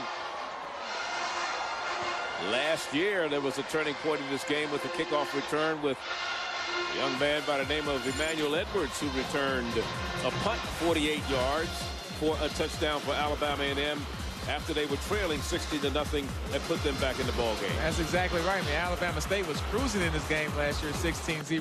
Emmanuel Edwards stepped up with that big punt return. And then this year, I mean, down 3-0, your offense is doing nothing on your first 3 possessions, and Ulysses Banks steps up and has a 99-yard kickoff return. Sparks you going to 7-0. Then Nick Luke comes with another touchdown, and now you're up 14-3 at the half. As we start the third quarter here, first play, Kelsey Luke throws, and it's going to be called complete. I was wondering if he had his foot down. Now the other official comes in, but they are calling it a complete pass and a first down, or very close to the first down marker for Alabama A&M.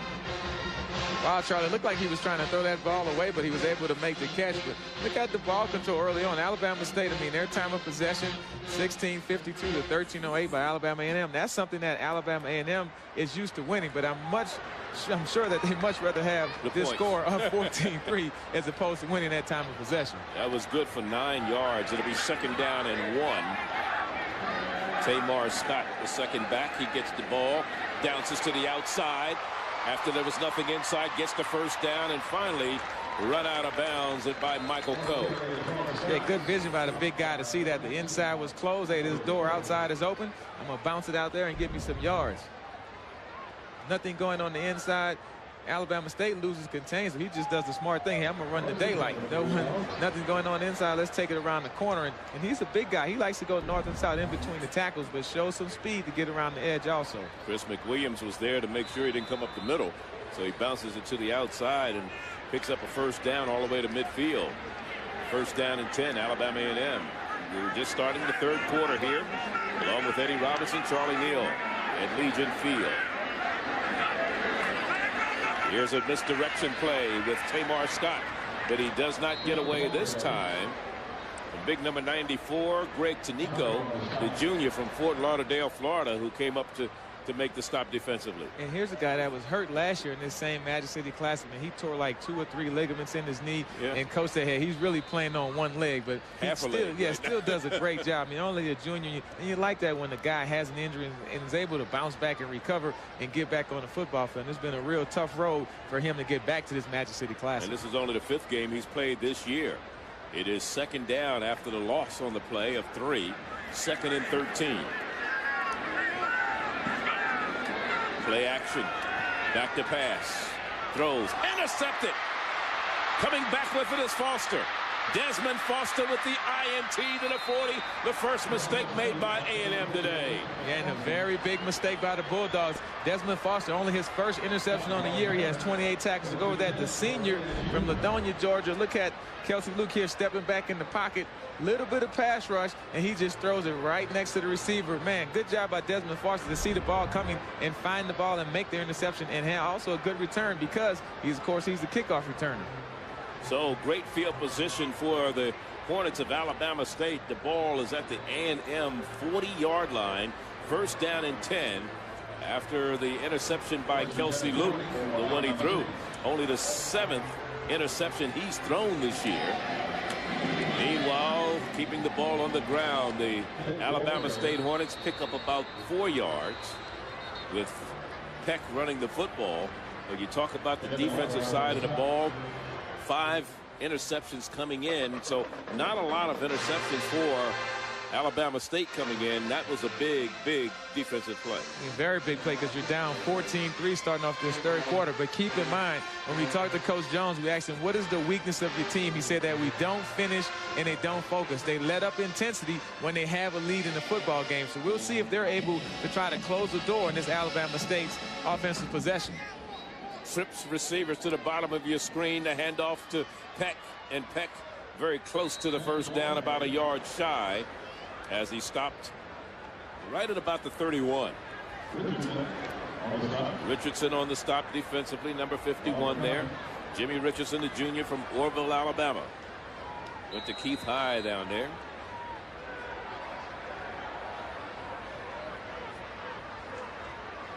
Third and short situation. The Hornets, of course, 38% on third down conversions. And for the game, they are 2 of 8 in third down attempts.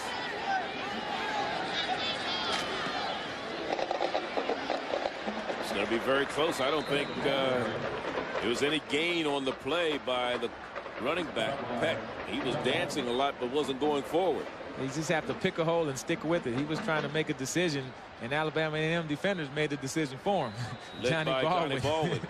We've called his name a lot today. Of course, he's 6th in the SWAC and tackle, led the SWAC in tackles last year. And this guy, man, just a physical player. He's been all over the field. And we have a 4th down attempt by Alabama State right now. And that's the 9th tackle for Johnny Baldwin. He's the leading tackler in the ball game. Going for it on 4th down from the shotgun. Here's Peck, gets the first down with plenty to spare. Plenty to spare that time as Lockhart made the stop defensively for Alabama A&M. And you see a lot of teams do that. They get into a 4-receiver formation with a shotgun. They want to make you think pass, but really they were going to run this ball from the beginning. This wasn't a check by the quarterback. This was a designed and called run. And all they want to do is spread out that defense. Just get all of those defenders out of the box, and then your big running back can just have a one-on-one with the linebacker, pick the right hole, and get the first down. 1 of 2 and 4th down conversions today. The Hornets of Alabama State, as you saw Charles Coe, their head coach, over on the sideline. First down and 10 now, inside the 30 to 27. Back to passes Ingram. Then he decides he wants to take off and run, but he's going to lose yards. He's going to lose about 5 yards, make it 4 on the play, and Baldwin was right there to meet him. I'll tell you, this is a kid, he can play at the next level, can't he?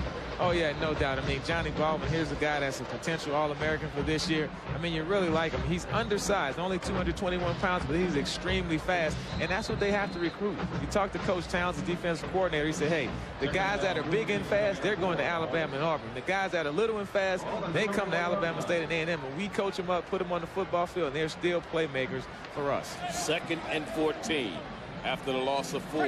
Ingram working out of the shotgun.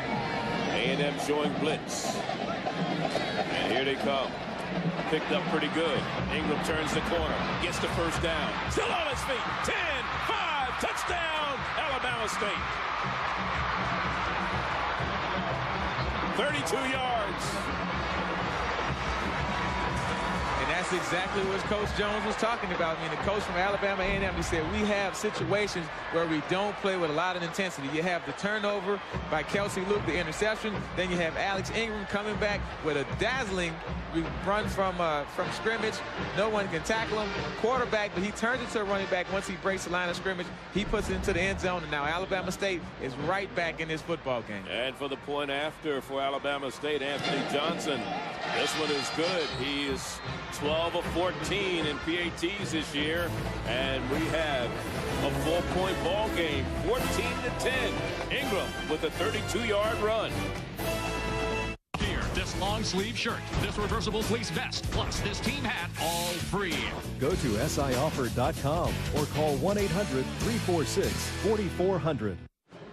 14-10. We talk about the fact that they play each other close and have for many, many years. We have a 4-point ball game, 9:44. Just as many people outside still partying and cooking out as they are inside. The average margin of loss in terms of the Alabama A&M this year, 2.5 points per ball game. 2 losses by a total of 5 points. They won 5 games by a total of 29 points. You know, Coach said we could very easily be 0-7 or 2-5 as we are 5-2, or we could be 7-0. I mean, yeah, you're absolutely correct, but they're used to these tight ball games. And like you said, it's one of those situations, hey, they were up 14-3. They got the ball in the third quarter. They throw an interception. Alabama State scores. Now it's a 4-point ball game. But one thing my coach always told me, what should have happened, happened. Well, again, they're keeping the ball a little short. And it may be to their detriment because they have great field position. That is Alabama A&M all the way out to the 35, 45-yard line. And the man bringing the ball back up the field was Jacques Payant, the fullback. From their own 46, A&M will go to work. And the leading rusher in this ball game is the quarterback, Ingram, Alex Ingram. 88 yards for him this year. And last scoring drive, 6 plays, 40 yards. And they use 3:32 off the clock. As we look at Francis going in motion.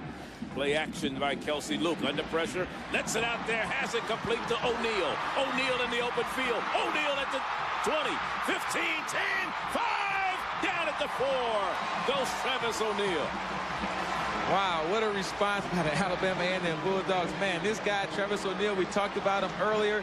He had a big running catch last year on the screen. Here's just a fullback play where they're just running a bootleg. He gets out into the flat. He puts the one hand up. Hey, I'm open. Throw it to me. And, man, look at the run after catch by the big guy. I mean, this guy's a fullback. He's not a tailback, and he's rumbling trying to get into that end zone, and almost does. 51 yards down to the 3. He has the team's longest run so far this year. 62 yards before that one on a running play. And that was against Savannah State. Or not this year, as far as running plays in his career. 62 yards, that happened in 2004 against Savannah State. Yeah, and only last week he had a 48-yard reception on the screen play. And he turns around and have a 51-yard reception today. So, I mean, you wouldn't expect the fullback to be your big play guy. Like, he just kind of sneaks out there and catches those passes when nobody's looking. But still, his run after catch is extremely impressive also. 1st and goal at the 3. Nothing doing that time for Tamar Scott. He stood up in the hole, back to the line of scrimmage, and that is it. A bunch of gold jerseys there defensively. Yeah, and that is some good linebacker play right there. I mean, you can hear the pads popping from up here in the press box, man. These guys are really going at it. And I think that was Michael Figures up there in the middle. And Tamar Scott, I think he may be a little bit woozy after that hit, because I'd heard that one up here, Charlie. Certainly is. Jaquez Payat is the man, the up back in the eye. Tamar Scott, the second back. Play action. Here's Kelsey Luke throwing, incomplete. Trying to get it to the fullback O'Neal. Or Payant. That's who it is. Jaquez, 33. O'Neal got him down there with the big rumbling run after the catch. Inside the red zone today, Alabama A&M. For the season, 64%. They're facing a 3rd down and goal at the 3. And that's not a very good percentage, only 64% in the red zone. I mean, they're 1 for 1 with a touchdown today. We'll see how they can stack up against this Alabama State Hornet defense. And Alabama State ranks 7th in the conference. They've given up 80% red zone touchdowns this year. Here is touchdown, Tamar Scott. He made it look easy. 3 yards and a cloud of dust and a Hardy Hi-Yo Silver. Very good cutback run by Tamar Scott. I mean, this guy, he's known as the physical inside runner, but hey, he knows how to get it in the end zone. He scored a touchdown in this game last year also.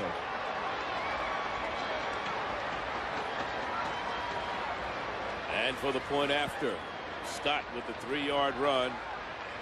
So you score, I score. And you're not going to catch up like that if you're Alabama State. Dead ball, unsportsmanlike on 71 goal. Dead ball, unquestioned foul, 91 in the red. Those fouls will offset. We're on the track. And there you look at Tamar Scott. He scored the touchdown, his second touchdown rushing this year. For the point after. Rycia. It's up. It's good. 21-10 in the third quarter here. Here he is, Tamar Scott from 3 yards out. Us on the art of the sack. Sunday NFL Countdown presented by IBM, 11 a.m. on ESPN. You ever have a deja vu? These past 3 days, I've woken up and it's the same day. I don't understand. It's the same time, it's the same place, it's the same damn traffic report. The day is the same, but different things happen. You think something happens to me? Nothing is going to happen to you. Daybreak, a new series, Wednesday, November 15th at 9/8 Central, only on ABC. My dad's sweater who played football for Alabama A&M in 1955. Go Bulldogs! Right now the Bulldogs are growling 21-10. They're leading, and I'll tell you what's so great about coming to this event is you've got people from both sides of the tracks, and I say that because you've got alumni, friends, classmates, high school teammates who went to both schools. Fathers went to Alabama A&M, sisters went to Alabama State, and you know they all come together for a great weekend. Here's the kickoff. Foster at the 3-yard line. A correction, that is Banks. A correction, that is McCray. That's Cray. And he is run out of bounds in front of the Alabama A&M bench at the 47-yard line. James Earl Cray on the return. Yeah, it didn't look like he was going to have a whole lot with this return early on. You can see just a missed tackle, man. You make a guy miss, and you have to do that. You have to have an individual effort by the returner to bust a big one, and you had that from Cray on that return. From their own 47 right now, trailing by a score of 21-10. Alabama State with the ball. First downs today. 5.57.2 for Alabama A&M. First and 10 for State from the shotgun. Ingram is working. Uses legs on the last drive to get him into the end zone. Back to pass, now first down. And that should be interference. No flags? No call. A little contact before the ball arrived to the receiver. Can't believe that one. But they got away with it. Frank Moore covering, defending on the play. Yeah, you can see, I mean, Ingram sets and throws this ball. Can't really see the contact, but trust me, it was there. I mean, it was just running the square in, and it looked like the defensive back did bump the receiver just a little bit earlier, but hey, referees are saying go out there and play football. I see. Apparently. Ingram again from the shotgun. On second down and 10. Good field position. Can they take advantage of it? High snap. He had to take off with it because it was supposed to be a handoff, and it was such a high snap that he couldn't get it into J-Peck's hands. And they may want to put that play into the lineup because it worked out pretty well. Yeah, well, they didn't lose anything, but of course Johnny Baldwin was the man on the spot to make sure it didn't do a whole lot of damage. Tell you what, Johnny Baldwin, I think is 2 of those 57s out there because every time I look at him, he's making another play. Here you can see just a high snap coming up. I mean, good job by Alex Ingram just to pull it in and realizing I'm not going to hand this off and let anything risky happen. Just take it and run it yourself and get a couple yards, and now at least you're in a 3rd and 5 situation. And that's exactly what's facing Alabama. Alabama State blitz is coming, in trouble. And Richardson was leading the charge on the defensive side. Number 51 coming from the right. 57 finishes him off. Yeah, and Johnny Baldwin, I mean, he's just blitzing up in the middle of the A-gap, and it's about his third time just busting through there where he's been untouched. I mean, he's just timing up the snap count extremely well. And then, of course, Chris Traylor coming around the end to finish him off. But give credit for that play for Johnny Baldwin making that play happen. I've seen some great linebackers in HBCU's last couple of games. In addition to this young man Baldwin here, Torian Charles, as we may have a turnover down there. Let's see what happens. The official is saying Alabama State gets the ball back. So the turnover, the second turnover by Alabama A&M. I was talking about the great linebackers I've been looking at. You're talking about Torian Charles from Bethune-Cookman and Justin Durant from Hampton University. But we look at here, the ball hits the foot, the back foot of one of the Alabama A&M players. That was number 6 down there. I mean, that's a big break for Alabama State, because in that situation, Marcus Black. Yeah, when the ball is on the ground, you have to tell everyone to get away. And there's a call that every punt return teams make to, hey, get away, clear out so the ball doesn't hit anyone. But in that situation, it did. Alabama State, playing heads-up football, was able to recover that football. I mean, just a huge break for the Hornets if the referees give it to them, because it looked like they're still trying to talk it over to make sure that is the correct call. Well, it's the correct call because it did hit the foot. Well, we saw it, but they're reviewing it in their minds to make sure that they saw it. I don't think there's any question. There it goes, first down. I don't think there's any question whether the call was correct. Maybe it's where they're spotting the ball. They're talking about the spot, and that's when you have to throw the bean bag to make sure you have it in the approximate area. So, new life for Alabama State. And that's a mental error by the Alabama A&M Bulldogs. You have to get away from those punts. And that's a situation where you should have the football, but instead you're giving it to your opponent almost in the red zone. Brandon McClure recovered the muff. Here's Ingram. Taking a shot. The end zone. Touchdown, dropped. He had it, didn't let it go. Slim Hoffman, he had the height, he went up, he brought it down, but he lost it as he came down. Just couldn't keep control. I mean, this is a great effort. Good throw by Ingram, man. Just a little hitch and go. Trying to take a shot deep early. Maybe catch the defense sleeping after the sudden change.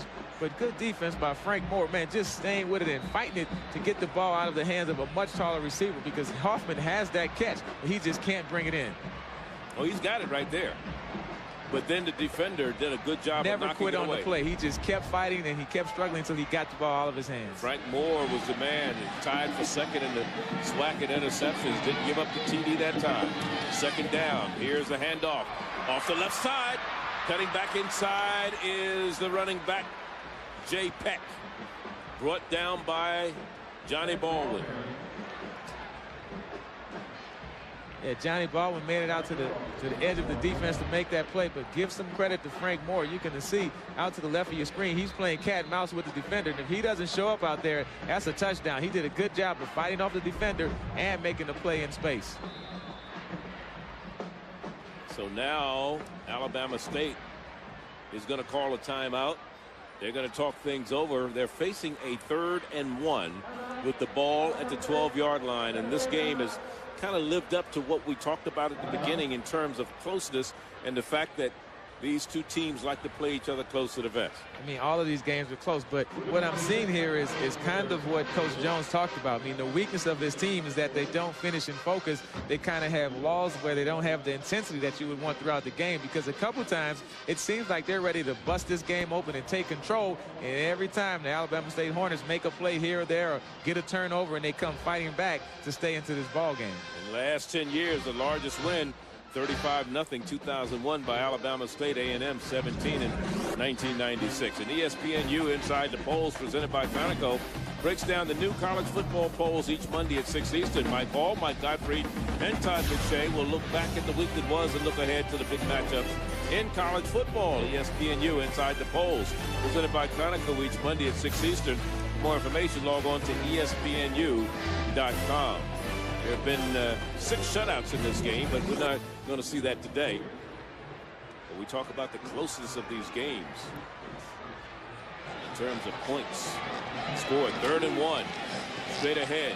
Looks like the first down is gain by Jay Peck. And as he moves the chains down at the 10-yard line, it'll be 1st and goal for Alabama State. And that's what you want to do, man. When you have a guy like Jay Peck, let's not get cute. A lot of times on 3rd and 1, you see coaches want to have halfback option plays or something fancy. Hey, just give it to your big guy. Let our people knock your people off the ball and just get it the old-fashioned way. Just earn it, and they have the 1st down. Now they're in the red zone once again. And one of the things Coach Anthony Jones told us is the defense has played solid, but they need to create more turnovers, something they haven't been able to force today, even though they've played pretty good. Here's Peck.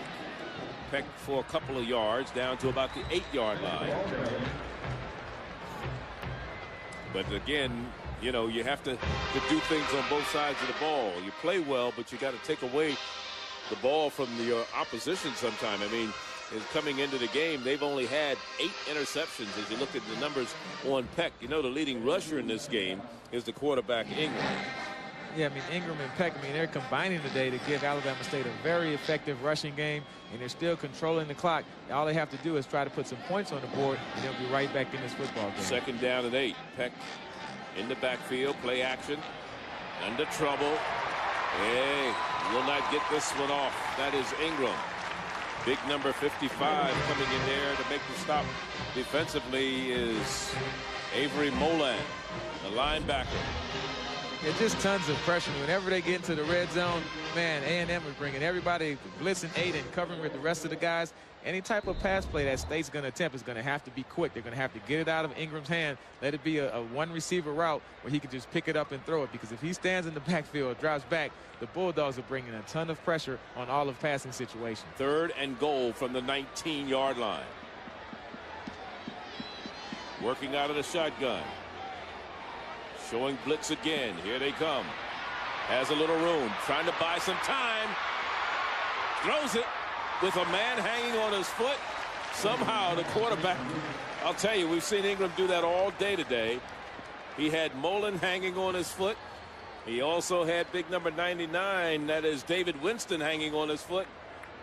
And somehow he got that ball away from there. I mean, he's a very tough guy to sack. I mean, you can get him boxed in, but it's hard to actually get him on the ground. So now you have a decision time. Like a Eugene Bruce, Coach Cole, yeah. Not as big as Eugene. Not many quarterbacks are. Not many quarterbacks are that big, but this Ingram, man, he can dance. So now we have a field goal attempt by Alabama State. And this will be a 37-yard attempt. Johnson already hit a 34-yard of the day. This one is good. So it's 21-13. We'll be back. With 3:25 left here in the 3rd quarter, 21-13 is our score. Eddie? Happy birthday to you, Mr. Charlie Neal. Look to your left. Have a cake for you. Surprise, surprise. Happy birthday to my co-host here, Charlie Neal. How did they do that? How did you sneak this one over me? We were trying to figure out how many candles to put on. I know you're You don't have enough. You're still 39 years old, right? I will always be Jack Benny. Okay. Hey, I thank you so much. I'm sure Linda had something to do with this. She had everything to do with it. It's my pleasure to be here with you. Of course, you used to call my games when I played in the Magic City Classic, and I think you called the first Magic City Classic. 65 years ago. You were probably right. Thank you so much. And I don't know if that was supposed to be an onside kick or a squib kick down on the ground, but the ball is fielded right on the Alabama State side of midfield. Yeah, they're trying to keep the ball away, of course, from Ulysses Banks. He had a 99-yard touchdown return, but it's not working out. That's just trying to be a squib kick. But, hey, give a lot of credit to the guys up front from Alabama A&M paying attention, being heads up. And now they have a great field position once again. If there were the hands team up there, they did a great job, didn't they? At the 49-yard line of Alabama State. First time today that Alabama A&M has started across midfield. Keeping the ball on the ground, running it straight ahead with Nick Luke. Tamar Scott basically carried on the last series, and now Nick Luke is in the lineup, the brother of the quarterback, Kelsey Luke. Now, Nick Luke started his career at Alabama, while his brother had started his college career at Auburn. Yeah, and that's very interesting. You have two guys that go to the big rival schools in the state to Alabama and Auburn. Of course, they're both from Phoenix City, Alabama, and they both wind up in Huntsville at Alabama A&M and having good college careers. No question about it. This Alabama A&M team came in as the second least sacked team in the conference. And here's Kelsey Luke escaping for a moment. And finally, he's brought down, and we have a penalty flag down. See what this one's all about. And we'll see if the Bulldogs can close the door on the Hornets. They've had a trouble all year of actually closing out opponents. And we have a holding call against Alabama A&M. They've been penalized. This will be their 4th penalty of the afternoon. Harold Cooper is our referee. Him and his crew have done a pretty good job today. Hold it. On the offense, number 88, be 10 yards from the previous spot. Replay second down. Charles Moody, the tight end, guilty. Junior out of Daleville, Georgia. You know, this has been a banged-up Alabama A&M team. The injury bug hit them pretty hard last week. But one of the things that Anthony Jones will tell you when you talk about the strength of this team is that they have a lot of heart. And this is a true team concept. If there is any weakness, is one thing you mentioned earlier, their inability to finish. Long pass going upstairs. Overthrown and intended for Emmanuel Edwards. And just couldn't get it to him. Being covered pretty good downfield by West. Yeah, you like that, trying to take a shot. Hey, this game has been tight, nip and tuck, 8-point lead. Let's try to make it a 15-point lead going up top on a 2nd and long situation. Maybe catch the defender by surprise, expecting the runner or something easy to get into a 3rd down situation. Here's the 3rd down situation so far today. 3 of 6, 50%. Alabama A&M, and now they're faced with a 3rd and 12. Luke back to pass. He wants to run it, but now has it complete, but not enough for a 1st down, as Foster was up to make the stop immediately on Emmanuel Edwards. Yeah, that was just good football. I mean, you saw Alabama State bring the blitz. Alabama A&M picked it up great, but Desmond Foster staying with the receiver, able to make the stop before he get the 1st down. So to bring up a punting situation. Yeah, Luke delivering. I mean, he went to the right guy. Just a great job by Desmond Foster making the tackle and not letting him get any yards after catch. Remember, that drive started on the Alabama State side of the 50. They're punting after only a 5-yard gain on the drive, and it's 4th down. Nobody back to receive the punt for Alabama State. But we don't see an all-out rush either. Very interesting strategy. I know. And it's going to be down at the 1. Man, that must have been a mistake. I mean, the punt returner must have misaligned or not been on the football field, because there's no way you line up in that situation without a punt returner unless you're going to have an all-out rush. And there was no all-out rush. I didn't understand that. A 43-yard punt. They kicked from the 44. I mean, you can't get it any better than that.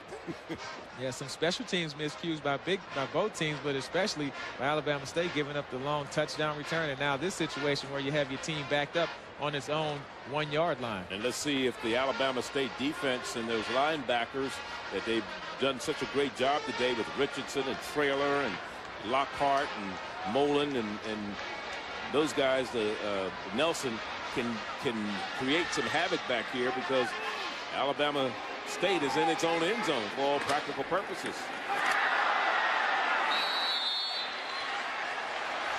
Now let's see if did the ball cross the plane. It did get out of the end zone.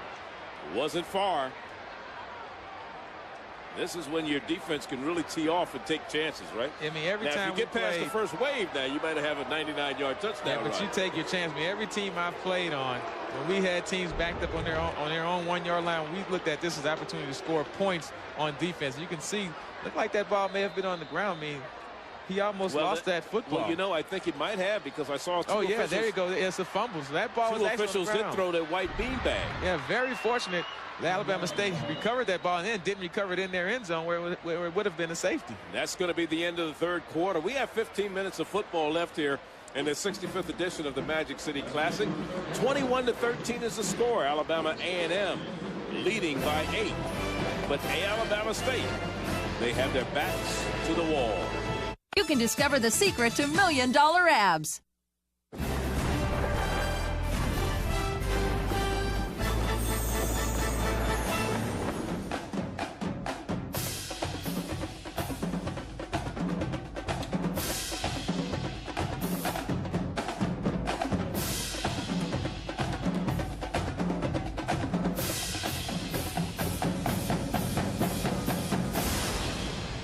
As we start the fourth quarter here in Birmingham Legion Field. 13 points on the board for Alabama State, 21 for Alabama A&M. Second down and 10 for Alabama State. Going to the air. Incomplete. Trying to get Slim Hoffman on a little flare pattern. Out of the backfield, give him some breathing room. New quarterback in the lineup, though, is Chelpio Woods. Woods, we hadn't seen him all game. Alex Ingram had been the man who had been running the offense for the most part. Now Chelpio Woods, a redshirt freshman from Selma, Alabama, is in the lineup. Let's see if there's some kind of injury to Alex Ingram as they just try to get a little breathing room and just go straight ahead. Looks like it may have injured his finger, his pinky finger, on his throwing hand. Yeah, that may have something to do with that fumble that happened on the first down play when they were backed up. Maybe he took a bad snap from the center and just got it jammed and can't continue at this point. That would, of course, be a blow for Alabama State because he's been very effective running the football, has scored the only touchdown for the Hornets today, and was doing a very good job of moving the offense. So from their own 7, they're going to punt it away, and Anthony Johnson punting from his own end zone. This should give Alabama A&M great field position, and very good return that time. But not much. Number 19, Frank Moore. Yeah, Frank Moore, the defensive back. And they're working on the finger of the quarterback. Look at the end of the tip of the finger. Am I seeing right? Yeah, it's not supposed to bend that way. So yeah, if you're squirmy at home, you may want to turn off the TV for just a second. Yeah, I think it's dislocated. Yeah, because that bottom part looks like it's the middle of the finger, doesn't it? 47-yard punt, 13-yard return. And good field position all the way down inside the 40 to about the 37-yard line. So second straight possession that Alabama A&M has started in Alabama State territory. Let's listen to Harold Cooper. Prior to the snap, ball start on 64 in the red, 5-yard penalty, remain first down. That's Jeffrey Johnson. We saw him limp out a little earlier. He's back in the lineup. Senior from Grand Bay, Alabama. Went to Brian High there. One of the most consistent offensive linemen on this Alabama A&M team.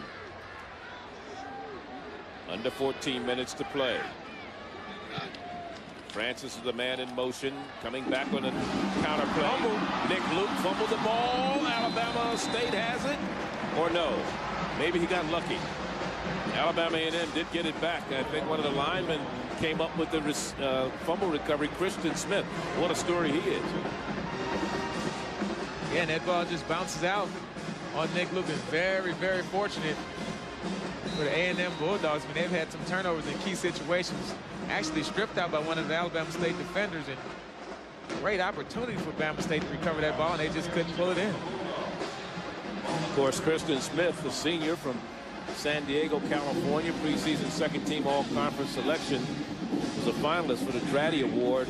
Only one of 17 players nationally to be eligible for that award, as Nick Luke gets the call this time once again. And when you talk about all divisions, NAIA, all NCAA divisions, only 17 players eligible, and there he is, Christian Smith. He is the only player from an HBCU among the 17. Wow, and that's a great job. I mean, and that's what these guys are. They're actually student athletes. We also, you know, we get so caught up in all the football things and all the things that go around the campus on Saturday. But keep in mind, these guys have to go to school Monday through Friday, and they're there to get degrees. And, of course, he's excelling at that right now. That Dratty Award is for the Scholar Athlete of the Year. In motion, Kevin Francis. Here's the pass out to Good tackle. Receiver Francis coming out of the backfield, and a good play by Foster to make the stop defensively shy of the first down. That's the second time we've seen Desmond Foster come up on a third down situation and just make a great tackle and not allow the receiver to get the run after catch and get the first down. Very close to a face mask, so there wasn't it.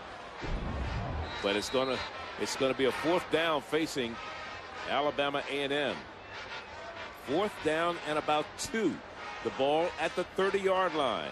A&M 14 of 25. I mean, 25 fourth down attempts so far this year, so this is no stranger to the A&M offense. They're going to go for it. Nick Luke. Very close, thinks he has it. Probably got it all the way down to about the 27. I think he had to go to the 28, and he made it to the 27, so had enough for the first down. So Nick Luke on the carry that time. 40 yards before that run. Here's with big Jeffrey Johnson coming around, man, delivering the block right there. That's the key block to spring him, because that play started off very slowly. He was able to push him and get that first down. We don't see that pulling guard too much anymore, do we? With too much team speed on defense to pull those guards around, and those defensive linemen can run. I mean, those big guys can really move, but he did a great job just now getting that block at the point of attack. Here's Nick Luke once again. Hit by Figures immediately. First person to hit him. This Alabama State defense has been extremely tough. I mean, they've had a couple of times where they've actually come on the field on their own side of the 50-yard line and still have been able to hold A&M without any points. You can see Nick Luke 10 rushes for 44 yards, and they would like to give him the ball another 5 or so times. O'Neal 3 receptions for 64, and what they're doing, they just want to work this clock, just pound the Alabama State defense, run them down, wear them down. You have an 8-point lead with 10 minutes left in the game, and this is the type of ball, of course, that Anthony Jones wants to play going down the stretch. And of course, we're only a touchdown away for Alabama State, with them pulling to within a point, and maybe going for the 2. Of course you would go for the 2 in this situation. if they're fortunate enough to stop them, a lot of things have to happen to get to that point. The Hornets and the Bulldogs doing their thing on the sideline, while the 2 teams do their thing on the field. Saturday, November 4th at noon Eastern on ESPN. 21-13 our score here in the fourth quarter in Birmingham. Don't forget to lace up your skates for college hockey on ESPNU. Next Sunday as Bowling Green, the Falcons face the Redhawks of Miami. Ohio in a battle for the Buckeye State bragging rights. It's college hockey right here on ESPNU Sunday at 3 Eastern. For more information, log on to ESPNU.com. Second down and 6. Play action. Kelsey Luke in trouble. Steps up and is brought down in the backfield.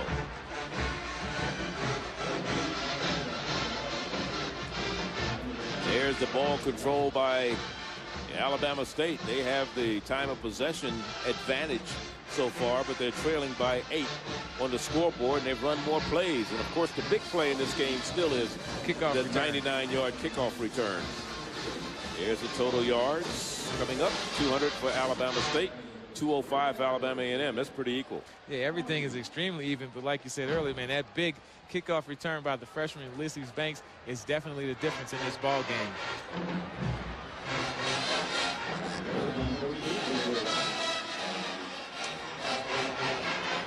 Luke back to pass, looking into the end zone, and it goes incomplete. Nobody's home. I think he was trying to hit Kevin Francis, but Francis cut the route off a little short. Yeah, and what you're seeing is Alabama State is very comfortable with playing man-to-man defense on the Alabama A&M receivers, because they think that that's where they excel at. They can match up with that, and from that point, you can bring a lot of pressure on the quarterback and just tell your DBs, hey, you just have to cover that guy and make something happen on your own. And it's 4th and 13, so they're going to punt it away this time. Coming on is Rashawn Kyler, freshman from Stone Mountain, Georgia. And again, they were unable to convert after starting in Alabama State territory. Now we got a penalty flag down. You know, we talked about Johnny Baldwin and some of these linebackers that we have for Alabama A&M. I think we have a delay of game. The game charge to the offense, number 27, 5-yard penalty, remaining 4th down. You've got a young man by the name of Robert Mathis who's making a name for himself in the National Football League as a member of the Indianapolis Colts, and has broken into the starting lineup there and had a big game a week ago against the Redskins. And I think they play Denver coming up this week, Monday night. So Alabama State gets the ball after the punt at their own 12. We'll be back. 21-13 here in the 4th quarter, 9:18 to go. Along with Eddie Robinson, I'm Charlie Neal, and we talked about Johnny Baldwin and what he's meant to this team so far today. Boy, look at him play defense right here. You know, 2 years ago in this game, Eddie, he had a interception, returned 17 yards for a touchdown for Alabama A&M, and just had a whale of a ball game today. Yeah, I mean, he really likes this Magic City Classic. I mean, 15 tackles on the day, 2 sacks. I mean, this guy was all-conference last year. I'm pretty sure he'll be all-conference again this year. And this is a guy that you can look to see playing on Sunday. I mean, he has that type of ability from his linebacker position. Came into the game as the team's leading tackler. Here, Ingram is back in the lineup, but he's going to be sacked for a big loss inside the 5 at about the 3-yard line. Coming up is Lockhart, Kevin Lockhart. He's been playing a heck of a game today on the defensive side of the ball. That wasn't Lockhart. That was 96 Cummings. And Ingram just a little bit too hesitant in the pocket. I mean, when you see that pocket start to collapse, you have to get out of there and start running. He's done a great job of that early on. That time he just waited a little bit too long, and Cummings said, hey, you have to get that ball out your hand, else I'm going to knock you down and almost get a safety. Remember Lieutenant Dukes that played for them a year ago? Well, this Cummings takes Lieutenant Dukes' place. And I'll tell you, I think he got promoted to captain on that play. As Peck gets the call and gets the carry, and Black makes the stop, but not before a gain all the way out across the 15 to about the 17-yard line with 8:21 to go. 3rd down.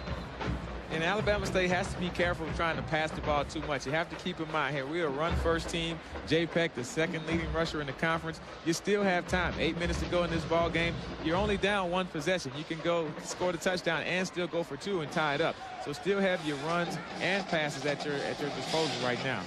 Ingram on a play action.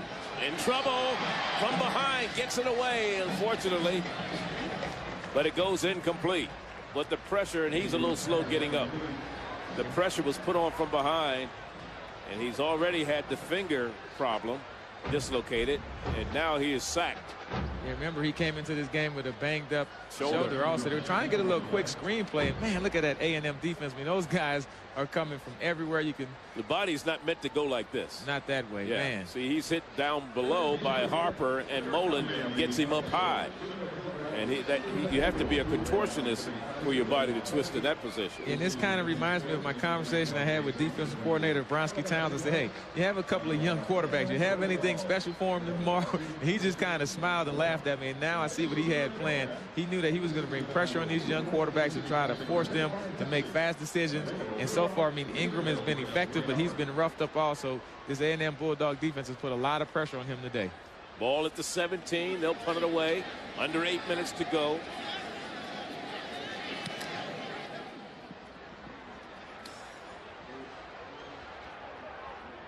And it takes a bounce and dies right at about the 41-yard line, and that's where Alabama A&M will go to work. 1st down and 10.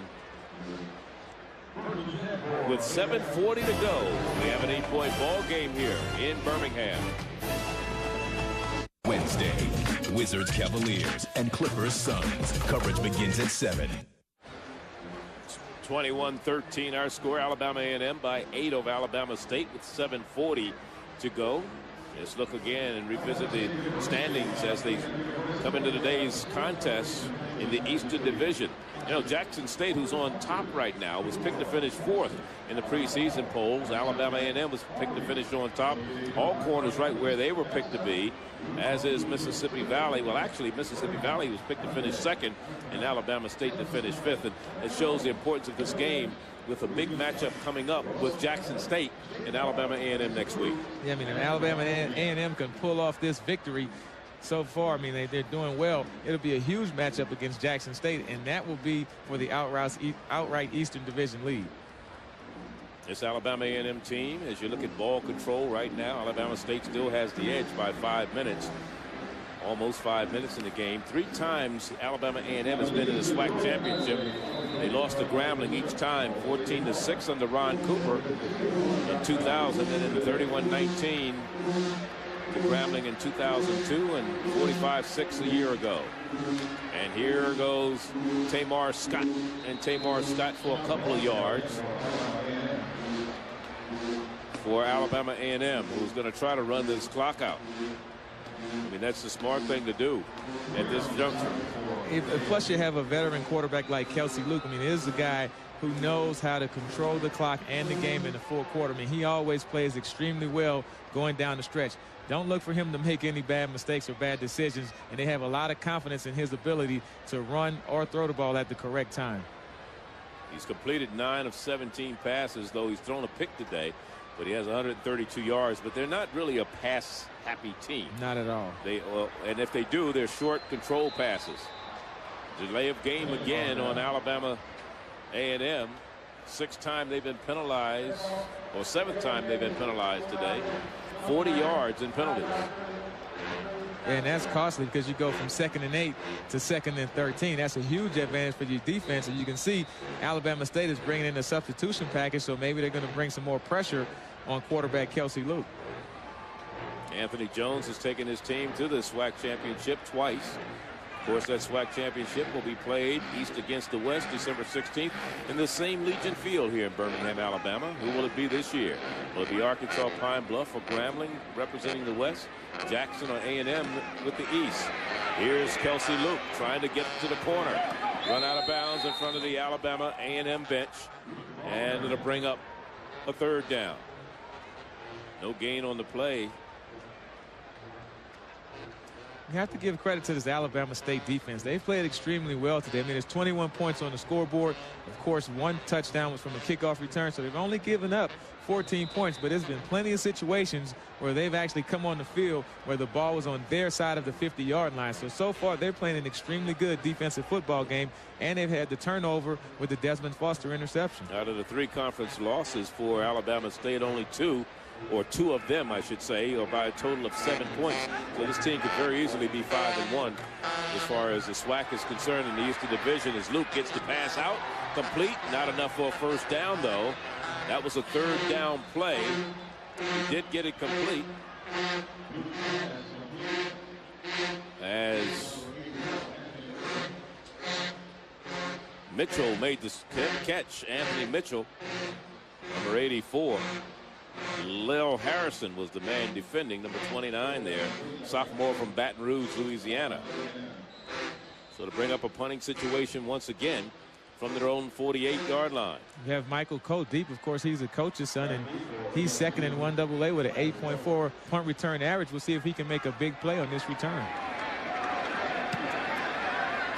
High kick. Not going to give him any room to run it back, and it takes a bounce in favor of Alabama State. Goes out of bounds right at about the 35-yard line. Let's look at the remaining schedule for Alabama A&M. We say they play at Jackson State next week. Actually, it's not going to be a cakewalk for them because all of these teams have played very, very well at times during the season. And you look at that Alcorn game coming up on November 11th, and then they close out the season at home against Prairie View. The fortunate part, I guess, for Alabama A&M is the last 2 games are at home. Yeah, but we talked to Coach Jones. He said the SWAC conference is very healthy, meaning that every team has a chance to win week to week. A lot of good competitive teams in the conference. Said it's good for conference play and for the schools, but it's tough on the head coaches. It certainly is. 1st down for Alabama State. Here's a run off the left side by the running back, Peck. And you're talking about Alabama State. They have to play Grambling on the road. Then they play Mississippi Valley, and they close it out against Tuskegee. So they only have 2 conference games left. And here's a final score. Mississippi Valley beat Prairie View today. So Mississippi Valley in the East, they go to 4-3 in the conference. Prairie View falls to 1-5 in conference play. Yeah, Mississippi Valley beat Alabama A&M earlier in the season, so they still have an outside chance of getting into the SWAC championship game also. They certainly do. Also on, and we talked about Alabama A&M's remaining schedule. Alabama State at Grambling. They close it out against Mississippi Valley, and then on Thanksgiving Day, they take on Tuskegee in the Turkey Day Classic. You know what is interesting is there are 8 conferences that receive automatic bids to the 1AA playoffs. The Southwestern Athletic Conferences is one of those conferences that don't. One of the reasons is the Turkey Day Classic with Alabama State and the Bayou Classic. And the Bayou Classic, Grambling, and the Turkey Day Classic with Tuskegee and Alabama State. But those teams find that they make more money yeah, in terms of playing those games rather than going to the 1AA playoffs. It's more financially beneficial to them than to take part of the 1AA playoffs. We're in Birmingham, Alabama. It's the 65th edition of the Magic City Classic. Alabama A&M and Alabama State, along with Eddie Robinson. I'm Charlie Neal, and we're at Legion Field in Birmingham. Alabama A&M in the maroon jerseys. Just in case you joined us, to recap the scoring, Alabama State started it off with a field goal by Johnson of 34 yards. And then Banks returned the ensuing kickoff 99 yards for a touchdown, and Alabama A&M has been on top ever since. That made it 7-3. Luke's 4-yard run, the quarterback, made it 14-3, and that's the way it stood at half. Ingram with a 32-yard run, the quarterback for Alabama State, made it 14-10 in the third quarter, but then Tamar Scott's 3-yard run increased the A&M lead to 21-10. Johnson's second field goal of the day, a 37-yarder, 21-13. That's where we stand right now with 4:11 to go. But Alabama State has the ball, pretty good field position at their own 49-yard line. They've tried a couple of deep passes to Slim Hoffman, haven't been able to connect on anything. We'll see if they can make one big pass play before this game is over. Trying to go back to the right side. Well, just to show you how fast, and is that a fumble? They ruled him down, No, but man, that was extremely close. Extremely close. I think the ball went out of bounds anyhow. Even after the ball left the hands of the... But Charlie, you were about to say the speed of Johnny Ball. Let me finish that sentence. I mean, this guy, look at him come all the way from the backside. I mean, the quarterback gets out of the pocket. Man, you're talking about closing ability. And then he goes for the strip also. Very close play, but it does look like the knee was down before the ball was out. That's right. You see the official pointing right away. Of course, the A&M sideline wants to help with that call. Oh, no question. What are you looking at, ref? So they got lucky. They didn't lose the ball. They didn't lose any yards. It's 2nd down and 10. Losing time off the clock. That's the only thing. We're down to almost 3 minutes in this football game. From the shotgun, empty backfield for Ingram.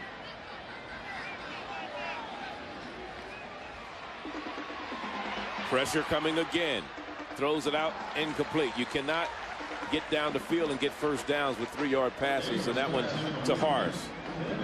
That's exactly right. I mean, they're really not built to have a lot of down the field passes. I mean, they're more designed for the run, and you can see here in the fourth quarter, I mean, they're 8th in the SWAC, only scoring 4.7 points a game in the fourth quarter. And today, of course, they've been shut out in the fourth quarter. So if they want to win this football game, they have to come up with some type of magic in this game and have at least 1 or 2 big plays to get them in scoring position. Yeah, they've only scored 33 points in the fourth quarter all year long.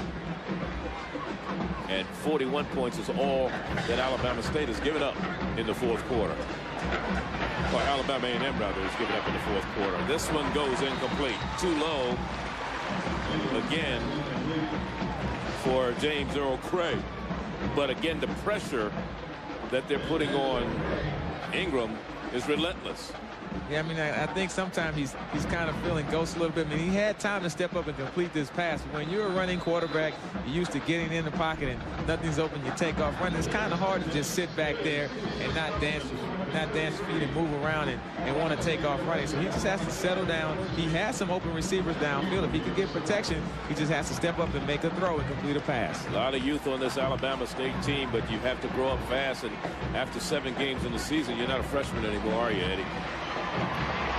There's a pass, incomplete. I don't know who that was intended for, but it was thrown under duress, I can tell you that. Yeah, I mean, he's been under pressure all day, and you have to expect that. I mean, you have a young quarterback. You have to blitz a young quarterback. I mean, with these guys up front, from Alabama A&M. You can see Dominic Cummings, Johnny Baldwin. I mean, everyone is having a shot at the quarterback, and that's what you have to do to a young quarterback. Make them feel uncomfortable. We're going to blitz them. We're going to break your finger, turn you upside down. And then, oh, man, that's just a tough hit right there. Looked like it could have been some hands to the head, but, hey, it's a tough game out there in Magic City Classic. And only a young guy. So, I mean, he'll be back and have some more big days in this game. But today, just too much pressure by the Bulldog defense. Peck had 97 yards to help the team's effort, but nothing doing down the stretch. Couldn't get it into the end zone. 2.5 minutes to go, and Alabama A&M will just run out the clock, even though Alabama State still has a timeout remaining. 66,000, about 2,000 less than a year ago, but that's the official attendance here. 66,000 showed up for this 65th edition of the Magic City Classic. And I'll tell you, this is one of the big crowds you'll see at all of the HBCU Classics this year. And Charlie, there's probably about another 20 or 25,000 people outside tailgating. Right. Didn't even come in. And they were, they started camping out. You were up here earlier in the week. They started camping out Tuesday or Wednesday. Yeah, the stadium opens on Wednesday, and the RV showed up. There was a line around the block at 8 o'clock Wednesday morning. Trying to get in. And it's a great festive event. And here is Tamar Scott running straight ahead. And here's outside some of the activities. People just coming in and taking part of the festivities. There's a lot of vendors out there and a lot of promotional things done by various corporations. And of course, this is like a function at the junction. Remember that? You don't remember that song, do you? That's Pretty girls my with time, pretty smiles. I'll make you tell us your age. I know it's your birthday. All decked out in the latest styles. Betty Boop and Oop Oopie Doop from Moham Sam from Alabama. You're dating yourself, Minnesota Charlie. Fats from Hobo Flats. You're dating yourself. Breathtaking, hip-shaking cuties, fascinating, devastating beauties. What a great day.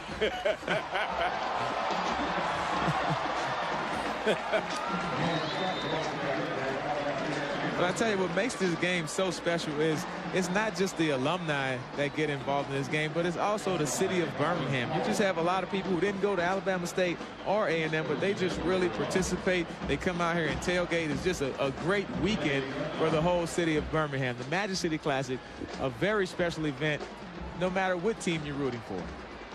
Tamar Scott just picked up another big first down for Alabama A&M, and Alabama State will call its final timeout.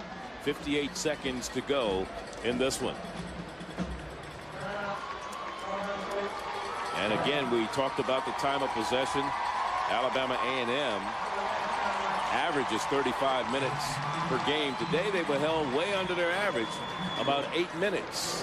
That's unusual for them, but the most important thing that Coach Anthony Jones is concerned with is what the final score is up on that board. And he told us that with all of the close games that they've had, he said, I'd rather have, what did he say, a ugly win instead of a pretty loss any day of the week. Well, he said that, his team has won ugly.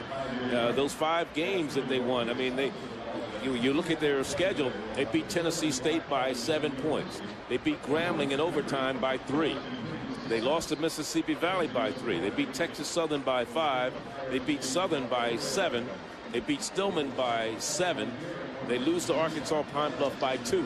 So you see there was no score. This is the only game so far this year in which there was more than 7 points separating them and their opponents. And most of the games have gone down to the last play of the game. Of course, they'll be in the victory formation for this game, but a lot of it is just the parity in the SWAC conference. Every team is extremely good. You have to bring your A game week to week. And even Alabama State, I mean, they competed today. They had a chance to be in this football game.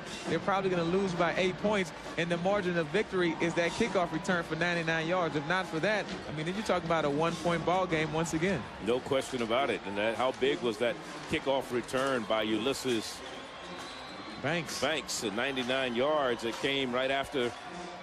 That was actually the ensuing kickoff, because Alabama A&M went down the field, 14-play, 65-yard drive to open the game, and scored on a field goal by Johnson. And that'll be the last play of this ball game. And this 65th edition of the Magic City Classic is history. Tamar Scott, a very happy man.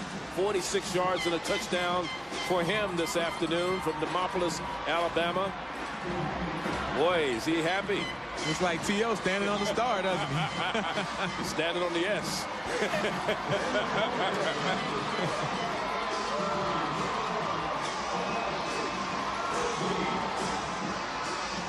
Well, really enjoyed it, and it was nice to be with my extended family on my birthday. Thank you so much. Of course, Charlie. Well, the final score, 21-13. Alabama A&M over Alabama State. Up next, Sports Center U. And for more information, log on to your new home for the finest in college sports, ESPNU.com. This has been a presentation of ESPN, the worldwide leader in sports. Again, the final score, 21-13 from Birmingham, Alabama, the 65th edition of the Magic City Classic. Alabama State led early, but then Alabama A&M came back, and they win it by 8. For Eddie Robinson Jr. and our entire ESPNU crew, Charlie Neal saying so long from Legion Field.